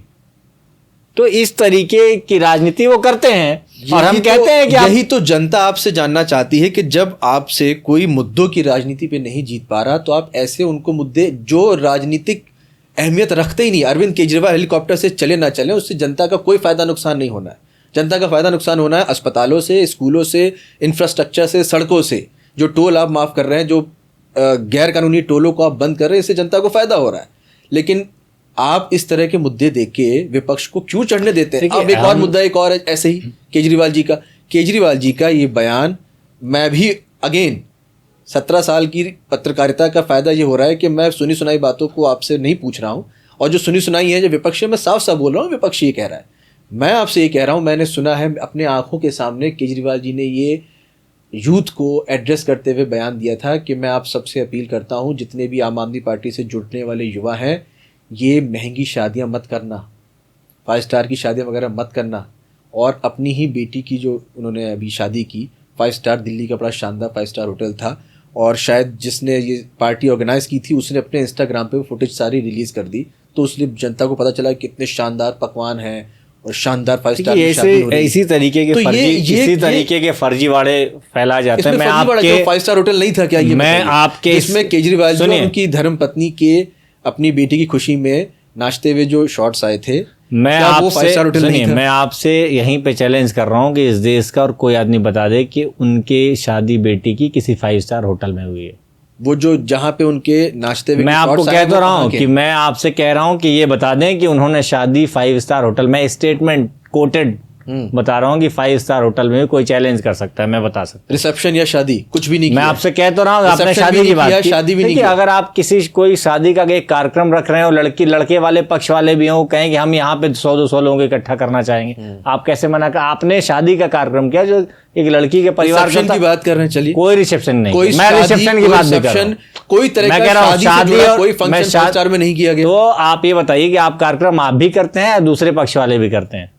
देखिए साहब, तो आप शादी और रिसेप्शन दोनों की बात कर रहे हैं। मैंने कभी अपने स्टाफ से, अपने दोस्तों से ये नहीं कहा कि तुम लोग 5 स्टार सुनिए, मैं अभी भी शादी और रिसेप्शन दोनों की बात कर रहा हूँ। देखिए, शादी और रिसेप्शन दोनों की बात कर रहा हूँ। अगर मान लीजिए किसी वर पक्ष होगा, अगर वो कहेंगे कि 50-100 लोगों की शायद मेहंदी या वैसा कोई फंक्शन उन्होंने किया था और वो भी लड़के के पक्ष से था, जो चीजें की गई हैं। अब भाई दोनों आईआईटी में पढ़े हुए बच्चे हैं, आईआईटी में पढ़े हुए, मतलब वर पक्ष जो था वो भी किसी ऐसे परिवार से आते हैं। उन्होंने अपने यहाँ जो शादी की जिम्मेदारियां निभाई बहुत ही साधारण तरीके से, बहुत कम गेस्ट के साथ, एक सरकारी लॉन में आराम से करके कर लिया। लेकिन भारतीय जनता पार्टी का प्रोपेगेंडा है, कभी वो बच्चों को राजनीति में घसीटेंगे, उनके नाम पे घटिया राजनीति। और आप जो सवाल कर रहे हैं, देश के बड़े प्रबुद्ध 1-2 व्यक्तियों ने मुझसे सवाल किया और उनको जब मैं जानकारी दिया कि सच्चाई ये है तो चौंक गए। अच्छा, और उन्होंने कहा शादी कहाँ की? भाई राघव चड्ढा जी के सवाल आप राघव चड्ढा जी से पूछिए। नहीं, वो आपने अरविंद के सांसद हैं, तो आप, उनकी पत्नी भी एक फिल्म की और अभिनेत्री और उनके पर्दे उससे भी हैं, तो भाई उनके सवाल उनसे आप कर सकते हैं। और वो है भी एक पर्दे से में, उन्होंने कभी इस तरीके की बात करी हो तो नहीं। लेकिन अरविंद केजरीवाल जी ने अपने कार्यकर्ताओं से जो अपील करी, उनके अपने पार्टी का सांसद, राज्यसभा से सांसद, वो अपने पार्टी मुखिया की बात नहीं मान रहा। वो परिणीति चोपड़ा से कह सकते थे कि चूंकि मेरे पार्टी प्रेसिडेंट कहते हैं कि हमें महंगी शादी नहीं करनी है तो मैं नहीं करूंगा। तो क्या परिणीति नहीं मानती? ये तो उनके पति पत्नी का मैटर है। अरे पति पत्नी आपकी पार्टी का मैटर है। जो विचारधारा आप लोगों को बता रहे हैं कि फॉलो करनी चाहिए, अगर वो स्वयं आप खुद उसको फॉलो नहीं करेंगे तो सवाल उठेंगे यार। आप ये सवाल उठाने का मौका देते क्यों है? मैं तो आपके ही पक्ष की बात कर रहा हूँ। जनता तो मुझे कहेगी तुम तो आम आदमी पार्टी में, मैंने आपको खुद बता दिया ना कि आपने किस तरीके से केजरीवाल जी के शादी और रिसेप्शन दोनों की बात करी आपने, जो दोनों बड़े कार्यक्रम थे वो किसी 5 स्टार में नहीं थे, कितने साधारण तरीके से हुए। और दूसरी बात, आपको पता है कि आप बच्चों तक को घटिया राजनीति में अपना हथियार बनाने का काम, भारत में ऐसे ऐसे किस्से हैं जिनका जिक्र मैं कैमरे के सामने कर भी नहीं सकता हूं, जिसको भारतीय जनता पार्टी ने जिस गंदगी और जिस घटियागिरी को लेकर आए।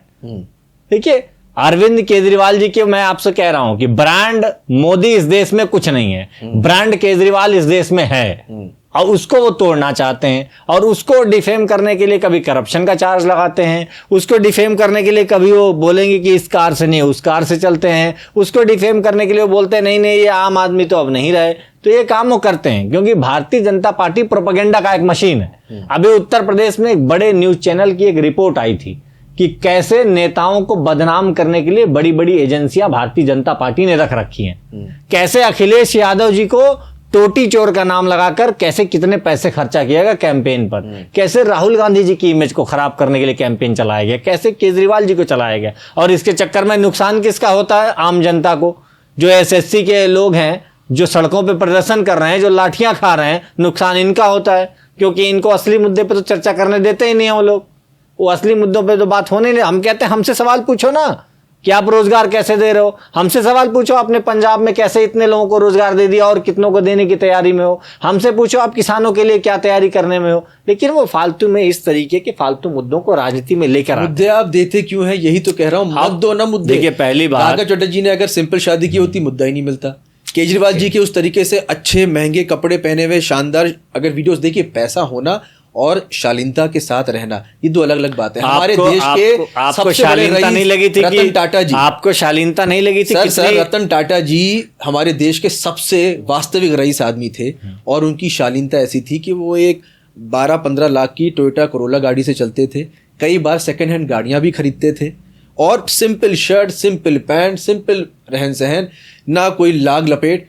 उससे बड़ा रईस पूरे देश में नहीं था और आपने देखा कि उनके खिलाफ कोई उंगली नहीं उठा पाया। आपने बात ही करी, आपने देखी नहीं कि जिस देश में आप जानते हैं, मैं गिनाने लगूंगा भी भाजपा के विधायकों का कि एक एक विधायकों की शादी में कितने अंबार लगे और आपने देखा सुनिए मैं बताऊं, तो सुनिए मैं बताऊं, वही मैं आपको बताऊं कि आप कैसे सच्चाई से वाकिफ नहीं है। आपने कहा कि रिसेप्शन शादी 5 स्टार में हुई नहीं हुई, कोई फंक्शन हुआ ये तो आपने माना। मैंने आपको बताया कि शादी और रिसेप्शन जो कि सबसे बड़े कार्यक्रम है, तो सुनिए तो मेरी बात, आपको पता भी नहीं चला है कि एक प्रदेश के मुख्यमंत्री की बेटी की शादी हो रही, कितने साधारण तरीके से शादी हुई, लोग आए सब चले गए, ट्रैफिक जाम तक नहीं लगा, ट्रैफिक तक नहीं रोकी गई। हाँ बिल्कुल ठीक बात है, आप खुद सोचिए। बिल्कुल ठीक। तो मैं बताऊं कि एक जो काम जो बहुत ही साधारण तरीके से हुआ और दोनों ही बड़े पढ़े लिखे खुद एक एंटरप्रेन्योर बच्चे हैं जिन्होंने शादी करी, उनकी बात समझिए। ऐसा भी नहीं है, उसके बाद भी उस साधारण चीज को भी भारतीय जनता पार्टी ने साधारण नहीं रहने दिया।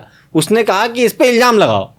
ये होती है नीचता, और राजनीति में जो स्तर है वो इस तरीके की चीजें हैं। अभी मैं नाम नहीं लेना चाह रहा हूं वरना मैं कई मुख्यमंत्रियों, पूर्व मुख्यमंत्रियों की शादी की वीडियो और फोटो गिना दूंगा।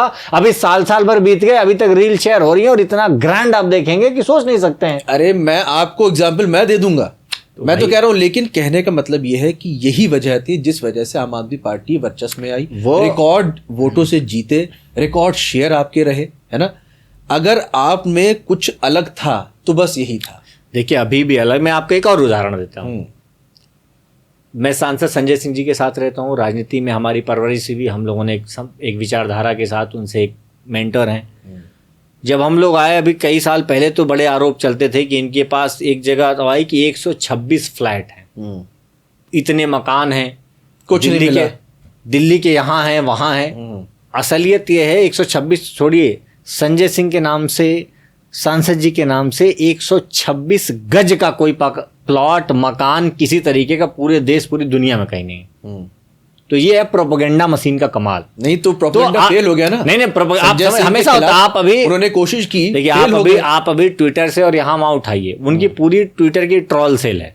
जो एक तरीके के झूठ दिन में कई बार गए। ठीक है, वही मैं आपसे कह रहा हूँ, मैं यही तो कह रहा हूँ कि जिन्होंने वो सब फेल होंगे, 4 महीने चले, आप समझिए ये सब फेल होंगे, क्योंकि सच्चाई ये थी कि संजय सिंह के पास कुछ नहीं है, सबको पता चल, तो ये सब भी फेल होंगे। मैंने आपको वही बात बताया, आज भी लोग जानेंगे, वो जानेंगे कि संजय सिंह का घर सुल्तानपुर में एक ऐसी जगह पे है जहां 4 व्हीलर भी घर तक नहीं जाती है, 400 मीटर दूर रोकनी पड़ती है। संजय सिंह जी के यहाँ अगर आपको जाना होगा तो 4 व्हीलर जाती है जिसको 400 मीटर दूर रोकना पड़ता है, जिससे बहुत बार हम लोग कहते हैं कि भाई कन्वीनियंस के लिए आपको एक बाहर घर बनाना चाहिए, मतलब घर में बाबूजी से किसी से बात करके, क्योंकि ये सब कन्वेंस के लिए जरूरी भी है। लेकिन जो राजनीतिक प्रोपेगेंडा, जो फर्जी वाली मशीन है, क्योंकि उनको पता है कि जो नेता अच्छे हैं, जो ईमानदार हैं, पहले इनकी ईमानदारी को तोड़ो, इनको डिफेम करो, क्योंकि ये इसी वजह से राजनीति में बने हुए हैं। अरविंद केजरीवाल जी हों, संजय सिंह जी हों, मनीष सिसोदिया जी हों, इन सभी लोगों की जो इमेज है, जो इनके काम की इमेज है, जो इनकी ईमानदारी की इमेज है, इसी को भारतीय जनता पार्टी तोड़ना चाहती है। इसीलिए हर वो महीने भर 2 महीने में कभी शादी के नाम पे, कभी कपड़े के नाम पे, कभी जूते के नाम पे इसी तरीके के आरोप लगाती है, ताकि इनकी इमेज कैसे भी उनकी पार्टी के नेताओं के इमेज जैसी हो। आपकी बात कोई बड़ा करते हैं, संजय सिंह का आपने नाम लिया तो अब उन पे ही सवाल करते हैं। संजय सिंह एक ऐसे नेता हैं जो पिछले 3 सालों के अंदर इतना मतलब मुखर होके सामने आए, उन्होंने वो काम किया जो पूरी विपक्ष शायद नहीं कर पाई। चाहे अडानी को लेके सवाल संसद के अंदर पूछना हो, चाहे सदस्यता भंग करने को लेके जो उनके खिलाफ चीज़ें हुई, जो उन्होंने संसद परिसर में जाके प्रोटेस्ट किया, मैं उसका साक्षी रहा, वहाँ जा पे उसको कवरेज भी करी है मैंने। संजय सिंह जब यूपी में अपने इस इमेज के साथ जाते हैं तो पूरे यूपी में उनका बड़ा सम्मान भी होता है, दिखता है। जैसा आपने काफिले की बात की, मैंने कई बार देखा संजय सिंह का काफिला जनता का समर्थन के साथ होता है, वो सरकारी गाड़ियाँ नहीं इस्तेमाल करते। तो 50-50 गाड़ियों के मैंने काफिले देखे हैं, 20-20, 25-25 फॉर्चूनर होती है और जनता की होती है। संजय सिंह के पास फॉर्चूनर नहीं है, मैं ये नहीं कह रहा हूँ। संजय सिंह जैसा ही रवैया बाकी पार्टी लीडर क्यों नहीं अपना रहे? जैसे सौरभ भारद्वाज हैं, बहुत सिंपल आदमी है, जब मंत्री थे तब भी वही सरकारी सियास दिखती थी और स्कूटर बाइक पे बैठे हुए कभी भी मिल जाया करते थे। आज भी वैसे ही लड़ रहे हैं, हार गए कोई बात नहीं, लेकिन वो एक ऐसा नेता है जिसके ऊपर कभी इस तरह का कोई आरोप लगा ही नहीं सकता। संजय सिंह पे ऐसे आरोप लगाए, फेल हो गए। केजरीवाल जी पे ऐसे आरोप लगते हैं तो आपको जवाब देना पड़ता है। संजय सिंह पे तो मैंने आपसे जवाब मांगा ही नहीं, सौरभ भारद्वाज पे तो कोई आरोप लगा पाया ही नहीं। ये कहाँ गलती हो जा रही है? और संजय सिंह अगर ये चीज़ कर पा रहे हैं तो बाकी लोगों को क्यों नहीं कह रहे हैं कि भाई तुम भी ऐसे करो? नहीं, इस पार्टी में ढेर सारे ऐसे लोग हैं और कई ऐसे नेता हैं। देखिए, कुछ लोगों को मैंने आपको बताया कि कई चैनलाइज्ड ऑर्गेनाइज्ड कैंपेन चलाए जा रहे हैं हमारे ही कुछ नेताओं को बदनाम करने में, और संजय सिंह जी को भी किया जाता है। आपको आपने कह रहा उनको भी किया जाता है। उनकी भी अगर ट्विटर के ट्वीट देख लेंगे, नीचे के कमेंट्स देख लेंगे, आपको ट्रेंडिंग समझ में आ जाएगा। एक ही तरीके के ट्वीट 6-6 महीने से किए जा रहे हैं, एक ही वर्ड्स होंगे, कीवर्ड्स भी वही होंगे, तो वो किए जा रहे हैं, कहीं पे कम कहीं पे ज़्यादा है। और देखिए, मैंने आपसे कहा कि इस पार्टी के जो मुख्य बिंदु, जो उद्देश्य हैं, जैसे अब पार्टी का जो प्रियम्बल है वो है कि जनहित के काम करने हैं, लोगों को उनका अधिकार देना है, समानता लाना है, और जो भी कई इस पार्टी में हमारे जो बड़े नेता हैं वो सब इस मुख्य बात पे एक हैं, एक रूपता उनमें दिखाई पड़ती है। हो सकता है कई लोगों को होता है कि कई बड़े नेताओं की पहचान बड़ी देर से होती है, कुछ वक्त लगता है, कुछ वक्त लग जाएगा, लेकिन हमारे बड़े नेता सब अच्छे हैं और ऐसे हैं कि आम लोगों को ये देख के मिल के लगेगा कि जो जन नेता हैं, जो आम लोग हैं, उनको नेता ऐसे ही होने चाहिए। आपके 3 सांसदों में कंपैरिजन करता हूं मैं, संजय सिंह, संदीप पाठक, राघव चड्ढा, तीनों का पॉलिटिकल स्टेचर तकरीबन सेम है। उम्र अलग अलग हो सकती है, पढ़ाई लिखाई अलग अलग हो सकती है, परिवेश अलग अलग हो सकता है। संदीप पाठक, संजय सिंह, संदीप पाठक शायद 4-5 सफ़ेद शर्ट होगी उनके पास, वही धो के बिना प्रेस किए भी कई बार पहने घूमते दिखते हैं, ठीक है। संजय सिंह भी बस साफ सुथरा जैसे यूपी का एक आदमी के होता है, सभ्रांत व्यक्ति, सफ़ेद कुर्ता पैजामा सिंपल पहने घूमते हैं, कोई महंगा कपड़ा, कोई महंगी चीज़, कोई चीज़ उनके पास दिखती नहीं। यहीं आ जाते हैं राघव चड्ढा। इन 3 उंगलियों में जैसे सबसे लंबी उंगली ये हो रखी है, वैसे राघव चड्ढा का है। फॉर्च्यूनर, किया कार्निवल, कभी रेंज रोवर, बड़ी बड़ी गाड़ियों में दिख रहे हैं। मैंने सोच की बात करी। संजय सिंह और संदीप पाठक इस चीज़ में तीनों सेम पॉलिटिकल हैं, सेम सरकारी सहूलियत तीनों को मिलनी चाहिए। राघव चड्ढा उस चीज़ में फॉल नहीं करते हैं, लेकिन ये 2 नेता जो हैं आज भी सादगी के साथ अपनी राजनीति कर रहे हैं। इन पे इस तरह के आरोप लगाता भी है कोई तो फेल हो जाता है, और नहीं तो अब तो लगाना ही बंद कर दिया। जो आप कह रहे हो सोशल मीडिया में जो चल रहा है उसको छोड़िए, मगर आम जनता जानती है संजय सिंह या संदीप पाठक जो है वीआईपी आदमी है नहीं। राघव चड्ढा के साथ हो जाता है। क्या संजय सिंह या संदीप पाठक की बातें पार्टी में नहीं सुनी जा रही? सबकी पार्टी में सुनी जा रही, सुनी जा रही है, तो इस तरह से राघव चड्ढा वीआईपी कल्चर में क्यों दिखते हैं?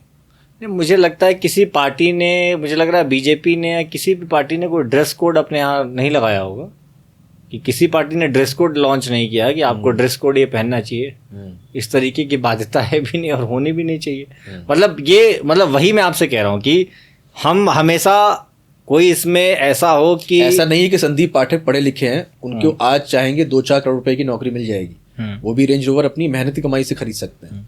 वो तो नहीं खरीद के चल रहे, तो देने वाले लोग बहुत होंगे। मैं कह रहा हूँ ये तो किसी को तय करना है ना, किसी के पास कोई पैसे कमा रहा है तो किसी को तय करना है कि वो मोबाइल वीवो की खरीदेगा या वो मोबाइल एप्पल की खरीदेगा। चलिए छोड़ देते हैं इस सवाल को, बहुत इन डेप्थ में नहीं जाते हैं।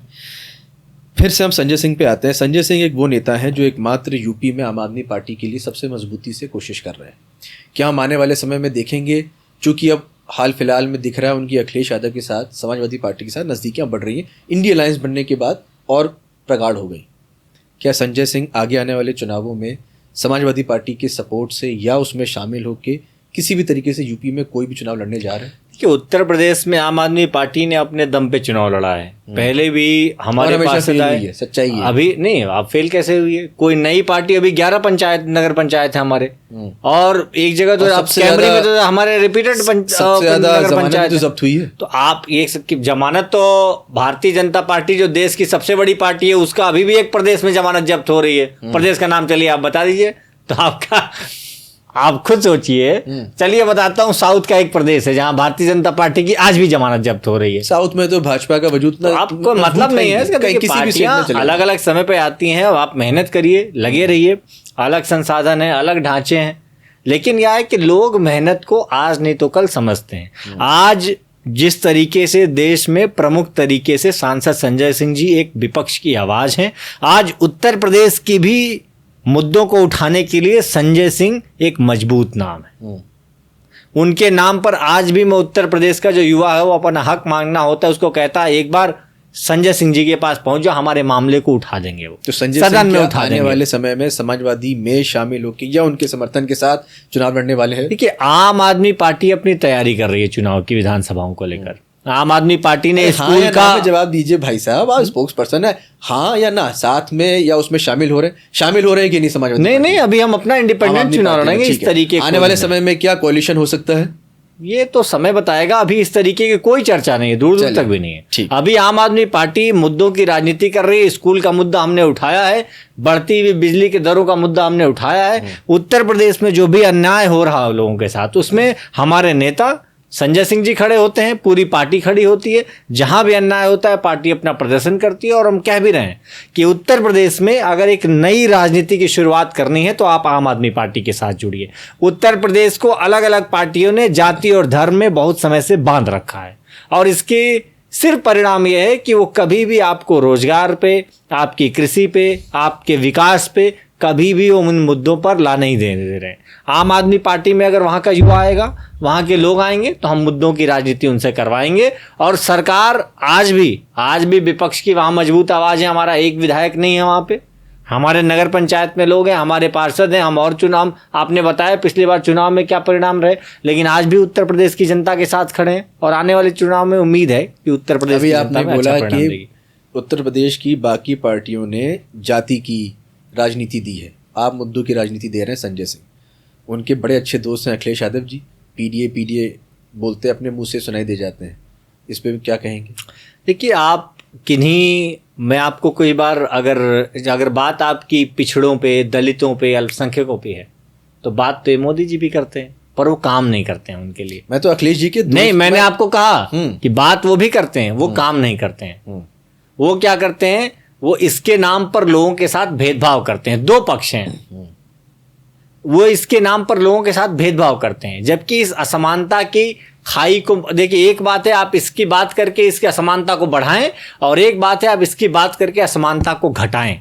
क्या आपको लगता है या आप ये समझ गए हैं कि यूपी की राजनीति में जाति मुद्दे से, मतलब विकास के मुद्दे से ज़्यादा बड़ी होती, इसलिए अब आपने अपनी पॉलिसी बदल ली है? देखिए, दुर्भाग्यपूर्ण है कि पूरे देश की राजनीति में है नहीं, दिल्ली में आप, पंजाब में आप कोई जाति की बात करके नहीं चुनाव जीते, आप विकास के नाम पे जीते, आप मुद्दे की राजनीति करके जीते। अब यूपी में आपने अपने पॉलिटिक्स का कलर चेंज कर दिया। हमारे आम आदमी पार्टी ने कोई कर, हमने तो आपने बात, मैंने तो आपसे एक पॉलिटिकल सिनेरियो में बताया कि जहां धर्म की राजनीति, तो पीडीए की बात करो और आप पीडीए के समर्थन में बयान कहीं ना कहीं, पीडीए के पिछड़े दलितों और अल्पसंख्यकों के समर्थन में आम आदमी पार्टी भी खड़ी है हमेशा से। हम खड़े हैं दलितों के साथ, हम कहते हैं उनके साथ अन्याय नहीं। आपको अभी भी मैं, आप डेली अखबार पढ़ते होंगे, आज भी लड़ाई इसकी चलती है कि दलित घोड़ी पर सवार होकर बारात निकाल सकता है कि नहीं, पुलिस सिक्योरिटी देनी पड़ती है। यूपी में तो कई जगह ऐसे मुद्दे आते हैं, यूपी में, मध्य प्रदेश में, छत्तीसगढ़ में, हर जगह मामले आते हैं, तो इनके विकास की बात करनी पड़ेगी। तो इसके बारे में तो योगी जी एक्शन भी लेते हुए दिखते हैं। नहीं तो मैं कई बार ऐसा हुआ जब ये मुद्दे आए, आज अगर अखबार में ये खबर आई कि किसी दलित के साथ ऐसा हुआ, तो अगले दिन ये खबर आ रही होती है कि योगी जी ने कहा एक्शन लो। यूपी में, उत्तर प्रदेश में पिछड़ों के साथ, दलितों के साथ बहुत ही लंबे समय से अन्याय हो रहा है। भारतीय जनता पार्टी का दूसरा टेन्योर पूरा होने जा रहा है और इन्होंने दलितों को, पिछड़ों को हक नहीं दिया है। हर एक मामले में ले लीजिए, अभी 59,000 भर्ती का आरक्षण घोटाला चल रहा है, आरक्षण के नाम पे कर रहे हैं, पेपर लीक हुए जा रहे हैं, उसमें सबसे ज्यादा नुकसान पिछड़ों का, दलितों का हो रहा है, उनके साथ ही अन्याय कर रहे हैं। ये विद्यालयों को बंद कर रहे हैं, विद्यालयों में सबसे ज्यादा नुकसान किसका हो रहा है? गरीब जनता का हो रहा है, गरीबों का हो रहा है, पिछड़ों का हो रहा है। तो ये उत्तर प्रदेश में पिछले कुछ सालों में दलितों के साथ, पिछड़ों के साथ अन्याय की दर बहुत ज्यादा बढ़ गई है। आपने बात की अन्याय की, अब हम चलते हैं पूर्वांचल। पूर्वांचल एक ऐसी जगह है जहाँ की राजनीति में हमेशा से माफियाओं का दबदबा रहा है। मैं किसी एक का नाम नहीं लूँगा, लेकिन वो एक ऐसी जगह है जहाँ पे ये माफियागिरी चलती आई थी और आज भी चल रही है, चाहे कोई भी राजनीतिक पार्टी इसको ठुकराए, मगर आज भी उसका वर्चस्व है। इसके बारे में आप क्या कहना चाहेंगे? देखिए, पूर्वांचल या कोई भी राज्य आप उत्तर प्रदेश में भी देखेंगे तो माफियाओं का कई जगह बोलबाला है। सालों से प्रक्रिया कई दशकों से चली आ रही। पूर्वांचल का योगदान इस देश की आज़ादी में बहुत ज़्यादा रहा है। पूर्वांचल ने बहुत आगे बढ़ा है। मैं पूर्वांचल के बलिया ज़िले से आता हूँ। उस बलिया ज़िले का इतिहास आप उठाकर देखेंगे तो बलिया ज़िले की आज़ादी 1942 में हो गई। चित्तू पांडे ने वहाँ की कुर्सी हथिया ली और वहाँ की सत्ता पे बैठ गए। बलिया जिला जिस पूरे देश की आज़ादी में सबसे पहले आज़ाद हुआ। 1857 की क्रांति के जनक मंगल पांडे बलिया की धरती थे, भृगु ऋषि की धरती है वो। और आज वैसी जगहों के हालात क्या हैं? इनमें सिर्फ माफियाओं का, जिनका आप रोल कह रहे हैं, उनका माफियाओं का नहीं है। जो सरकारी माफिया है, सबसे बड़े माफिया सरकारी माफिया जैसे सरकारी माफिया जो सरकारी सिस्टम बैठा हुआ है, सरकारी माफिया है। सरकारी माफिया, सरकारी सिस्टम क्या? एग्जीक्यूटिव पूरा सरकार एक माफिया के तौर पे काम करे। आज पूर्वांचल सरकार के माफिया के हाथ कौन से हैं? उसके कौन लोग हैं जो उसमें? भाई सरकारी मुलाजिम की बात करें, जो डीएम होता है, एसपी होता है, ये सब अधिकारी होते हैं। आप नीचे से शुरू करिए, तहसीलदार पटवारी से शुरू करिए, ऊपर डीएम तक चले जाइए। सबसे ऊंचा तो किसी जिले में डीएम ही होता है। आज पूर्वांचल में जो सबसे बड़ा माफिया है वो सरकारी माफिया के रूप में। अरे तो आप बताइए, वो सरकारी माफिया कौन है? मैं आपको बताता हूँ। वो सरकारी माफिया, इनके आप कहने कि चंद कुर्सियों पे बैठे हुए लोग, मतलब चंद कुर्सियों पे बैठे हुए लोग हैं, सरकारी नौकर और उनको सरकार करा रही है। आज उत्तर प्रदेश की सरकार पूर्वांचल की सबसे बड़ी माफिया है, जो कि पूर्वांचल का विकास नहीं होने दे रही। यानी कि वहां के सरकारी कर्मचारी माफिया है। सरकार माफिया है सीधा। सरकार मतलब सरकार बैठी हुई होती है। सरकार में आप इन प्रतिनिधि की बात कर रहे हैं या सरकारी मुलाजिमों की बात? मैं सीधे सरकार की बात कर रहा हूँ। आप इन प्यादों को क्यों लाएंगे? छोटे मोटे जो लोग हों तो सरकार के इशारे पे ही चलेंगे।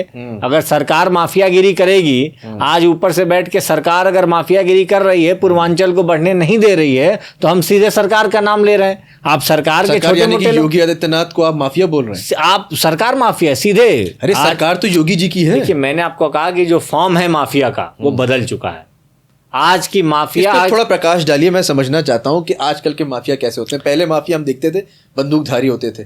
आज के जो माफिया, उनके हाथ में क्या होता है? बंदूक। आजकल के माफिया अगर आप देखेंगे तो सबसे ज्यादा इकोनॉमिक टेररिज्म फैलाते हैं। कैसे इकोनॉमिक टेररिज्म? जैसे कि कुछ, पहली बात तो सभी संसाधन, देखिए माफिया भी पहले के क्या करते थे, उनका क्या होता था? सत्ता की लड़ाई क्या, अपनी हनक क्या होती थी? भाई जमीन हथिया लिया, पैसा हथिया लिया, बंदूक के दम पर। बंदूक के दम पर। आज के जो सरकारी माफिया है उनका भी वही है कि लोगों के पास से सब कुछ छीन लो, पैसा छीन लो, जमीन छीन लो, के दम पे रोजगार छीन लो, सरकार के दम पे छीनते हैं। सरकार अब बंदूक नहीं, अरे सरकार के दम पे छीनती है। यूपी में भाजपा की सरकार है, योगी जी की सरकार है, आज उनकी माफियागिरी चल रही है, आज उनकी माफियागिरी है। आज भी वो, आज माफिया दौर, आज जो माफियागिरी आज वैसी ही है। तो कि उन्होंने सरकार के दम पे, पूर्वांचल में योगी सरकार ने अपनी माफियागिरी चला रखी है और अपनी सरकार के दम पे उन्होंने उत्तर प्रदेश के पूर्वांचल का रोजगार छीन रखा है, लोगों की किसानी छीन रखी है, लोगों के बच्चों का हक छीन रखा है। कैसे? जैसे कि बच्चे का हक छीनना है तो वो क्या कर रहा है? सिर्फ एक बलिया जिले में 553 स्कूल बंद किए थे इस फैसले में। एक छोटा सा फैसला आपको बता रहा हूँ। स्कूल नहीं खोले वो तो हक छीना ही छीना, जो स्कूल खुल चुके थे उनको ही बंद कर दिया। मऊ जिले में स्कूल बंद कर दिया। किसानों का हक कैसे? आज पूर्वांचल में फसल बीमा के नाम पे कुछ भी नहीं है।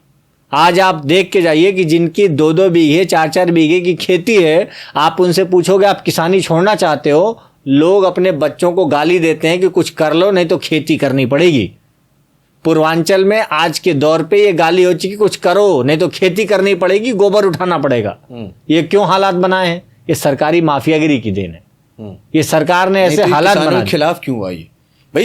खेती करना क्या बुरी बात है? मैंने आपसे यही चीज समझाई कि पूर्वांचल के लोग अपने बच्चों को बुरे टर्म्स में, एक तरीके से कहें तो नकारात्मक रूप से बोलते हैं कि बेटा कुछ कर लो नहीं तो किसानी करनी पड़ेगी। अच्छा, इसका मतलब किसानी के प्रति लोगों के अंदर इतना उत्साह कम हो गया है क्योंकि उससे आमदनी कम हो गई, लोगों को उससे अपना खर्चा नहीं निकल पा रहा है, लोगों को खाद टाइम पे नहीं मिल पा रही है, लोगों के उत्पादन बहुत कम हो गया है, उत्पादन के जो विभिन्नताएं हैं, जो उनका प्रकार है वो बहुत कम है। अच्छा, मैंने आपसे यही कहा। यूथ के साथ क्या माफियागिरी हो रही पूर्वांचल? आप पूर्वांचल में कोई भी बता दीजिए, बलिया हो, गाजीपुर हो, मऊ हो, किसी तरीके कोई रोजगार सरकार ने पैदा किया हो, किसी भी कोई बड़ी फैक्ट्रियां ही लगा दी हो। आज आपको एक बढ़िया बीए भी करना हो, एमए भी करना हो तो वहां से उठ के आपको लखनऊ आना पड़ेगा, दिल्ली आना पड़ेगा, बनारस आना पड़ेगा, 300-300 किलोमीटर दूर। आप, मैं इन जिलों की सच्चाई आपको बता दूं, अगर आपको एक एमआरआई कराना हो तो 1-1 महीने वेट करना पड़ेगा। आप डायग्नोसिस ही नहीं करा पाओगे, इलाज क्या कराओगे? आपने सभी जिलों में मेडिकल कॉलेज खोल दिए और आज आप इलाज के लिए जाइए, एक फंक्शनल आपको आईसीयू और एक फंक्शनल वेंटिलेटर नहीं मिलेगा आपको। एक कह रहा हूं, मैं चैलेंज कर रहा हूं आपको, मेडिकल कॉलेज में, बलिया का मेडिकल कॉलेज खुल गया, एक वेंटिलेटर बेड वहां पे ये दिखा दे जहां पे इलाज करा देते होंगे। सरकारी डॉक्टर सरकारी देखता है 3 घंटे, प्राइवेट देखता है 6 घंटे। 500-500 रुपए लेके वही सरकारी डॉक्टर बाहर देख रहे हैं।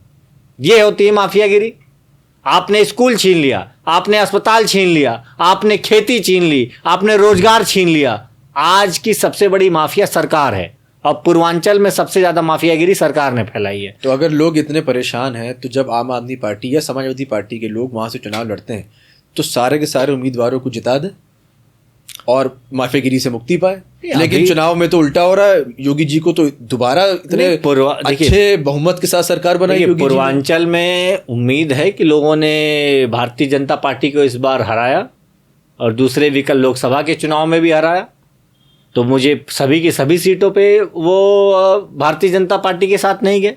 उन्होंने, मैं पूर्वांचल के लोगों का धन्यवाद देना चाहता हूँ, उन्होंने दिखाया, तो ये दमखम दिखाया और आगे भी उनको निकल के आना चाहिए कि अगर आपको बदलाव चाहिए तो आपको मुद्दों पे राजनीति और करनी पड़ेगी और मुद्दों पे वोट देना पड़ेगा।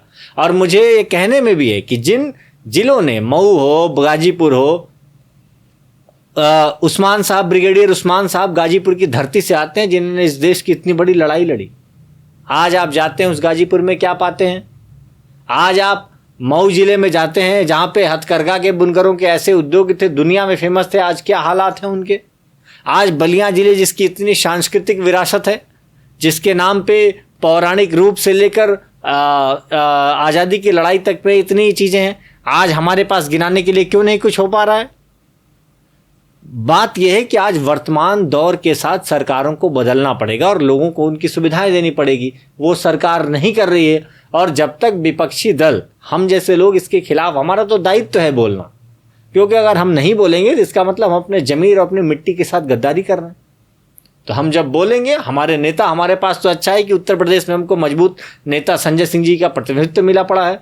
आम आदमी पार्टी अरविंद केजरीवाल का एक बड़ा बैनर है, तो इसमें उत्तर प्रदेश के जो मुद्दों की राजनीति है उसको हम लोग करेंगे और उसको जनता के बीच लेकर आएंगे। जनता कुछ समय लगता है, वो समझती है और वो जो लोग भी गलत कर रहे हैं उनको उसका परिणाम देगी, जो सही कर रहे हैं उनके साथ जाएगी। छोटा सा सवाल, आखिरी सवाल, आने वाले समय में हम सर्वेश मिश्रा को विधायक के रूप में देखने वाले हैं क्या? देखिए, मैं इस देश के सभी युवाओं से कहना चाहता हूँ, और बलिया से ही पूछ रहा हूँ। देखिए, मैं इस देश के सभी युवाओं से कहना चाहता हूँ कि अगर आप इस देश को बदलना चाहते हो, इस देश में कुछ करना चाहते हो, तो आप फ्रंट पॉलिटिक्स में आओ, किसी भी पार्टी से आ जाओ, कोई फर्क नहीं पड़ता। अगर आप कम उम्र में आओगे, अगर आप सही सोच को लेकर आओगे, तो जिस पार्टी में भी रहोगे अच्छा काम करोगे, बदलाव लाओगे। और आज के दौर में जरूरी भी है कि जब आप ये समझ रहे हो, विधायकी का चुनाव अब लड़ने वाले हैं। नहीं, देखिए, आने वाले समय में, मैं ये नहीं कह रहा हूं अगले चुनाव में, समय बताएगा, पार्टी बताएगी कि आप क्या चुनाव लड़ रहे हैं, नहीं लड़। जरूर चाहता हूं और आगे करना भी चाहिए, तो पार्टी लड़ेंगे। हाँ, वो पार्टी का फैसला है, लेकिन वैसे मेरी यूथ से ये गुजारिश, जब अपील कर रहे हैं तो स्वयं भी चाहते हैं, वैसे भी निश्चित तौर पे कि मैं सबसे अपील कर रहा हूं कि आप राजनीति में आइए, नहीं तो जितने भी अमीर लोग हैं ये जस्ट फॉर फन पॉलिटिक्स करते रहेंगे। इनको कोई फर्क नहीं पड़ता। पापा के पास बहुत बड़ा पैसा है, पापा के पास बड़ी गाड़ियों के लिए देने के लिए पैसा है, बेटे से कहेंगे जाओ बेटा कुछ नहीं है तो राजनीति कर लो, तो खरीद के दे देंगे। हाँ, तो ये कुछ जाओ नहीं बेटा कुछ नहीं है तो राजनीति कर लो। जब तक आप ऐसे लोगों को मौका देना चाहते हैं तो आप घरों में बैठे रहिए, फिर आपके पास गाली देने के सिवाय कुछ विकल्प नहीं है। अगर आप कुछ बढ़िया करना चाहते हैं तो आप खुद राजनीति करिए, आप प्रधानी का चुनाव लड़िए, आप पंचायती का चुनाव लड़िए, आप विधायक का चुनाव लड़िए और आप खुद बदलने के लिए आगे आइए। और ये सब मत सोचिए कि पैसा नहीं है तो जीतूंगा नहीं, ये नहीं है तो जीतूंगा नहीं। आपको बहुत बहुत देश में उदाहरण मिलेंगे और आज भी इस देश में बहुत से ऐसे नेता मिलेंगे जो अपने दम पे चुनाव लड़ते हैं, अपने दम पे चुनाव जीतते हैं। और ऐसे आप भी उदाहरण बनिए लोगों के लिए। आने वाला वक्त है, ऊपर वाला है, बहुत बेहतर करेगा। तो जैसा कि मैंने अपनी डायरी भी बंद कर ली, सवाल मेरे तकरीबन ख़त्म हो गए। ये पॉडकास्ट बहुत लंबा चल गया, लेकिन इस बात की खुशी है कि सर्वेश मिश्रा आम आदमी पार्टी की वो पुरानी विचारधारा कि हर तरह के सवाल का जवाब देने की कोशिश करना को फॉलो कर रहे हैं। यंग हैं, लोगों को समझा भी रहे हैं कि चुनाव लड़ो और राजनीति को जब तक खुद आके बदलोगे नहीं, अपने आप नहीं बदलेगी, आपको ही बदलना पड़ेगा। Be the change you want. ठीक है, तो अच्छी बात है, इन्होंने कई सारे चुभने वाले सवालों को भी बड़ी मुस्कुराहट से जवाब दिया। अच्छी मुस्कुराहट है, देखिए अभी भी मुस्कुरा रहे हैं। इतने बुरे सवालों के बाद तो कई मेरे साथ जो इंटरव्यू करते हैं वो चिढ़ जाते हैं, मगर ये आदमी आज भी हंस रहा है। अच्छा लगा मुझे कि ये इस तरह से कर रहे हैं। तो हम तो आपको ये कोशिश करेंगे कि जब आप चुनाव लड़ें, विधायक बन जाएं, तो आपकी इसी इंटरव्यू को दिखा के आपको याद दिलाएं कि जो आपने वादे किए थे उनके ऊपर काम करिए। यही हम आपके लिए शुभ इच्छा रखते हैं।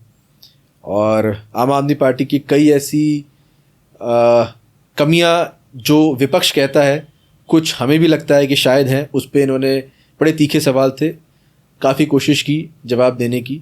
एक अच्छे प्रवक्ता हैं ये मुझे लगता है, और कम उम्र में अच्छे प्रवक्ता बन गए हैं। इसी के साथ इस सेशन को एंड करते हैं।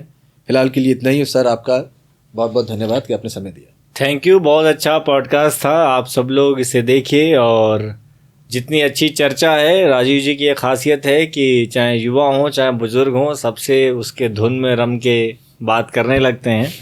तो ऐसे अच्छे लोगों का भी पॉडकास्ट आप लोगों को सुनते रहना चाहिए। और मैं आप सब लोगों से कहूँगा कि राजनीति को अपनी ज़िंदगी का अहम हिस्सा बना दीजिए, बहुत आम हिस्सा बनाइए।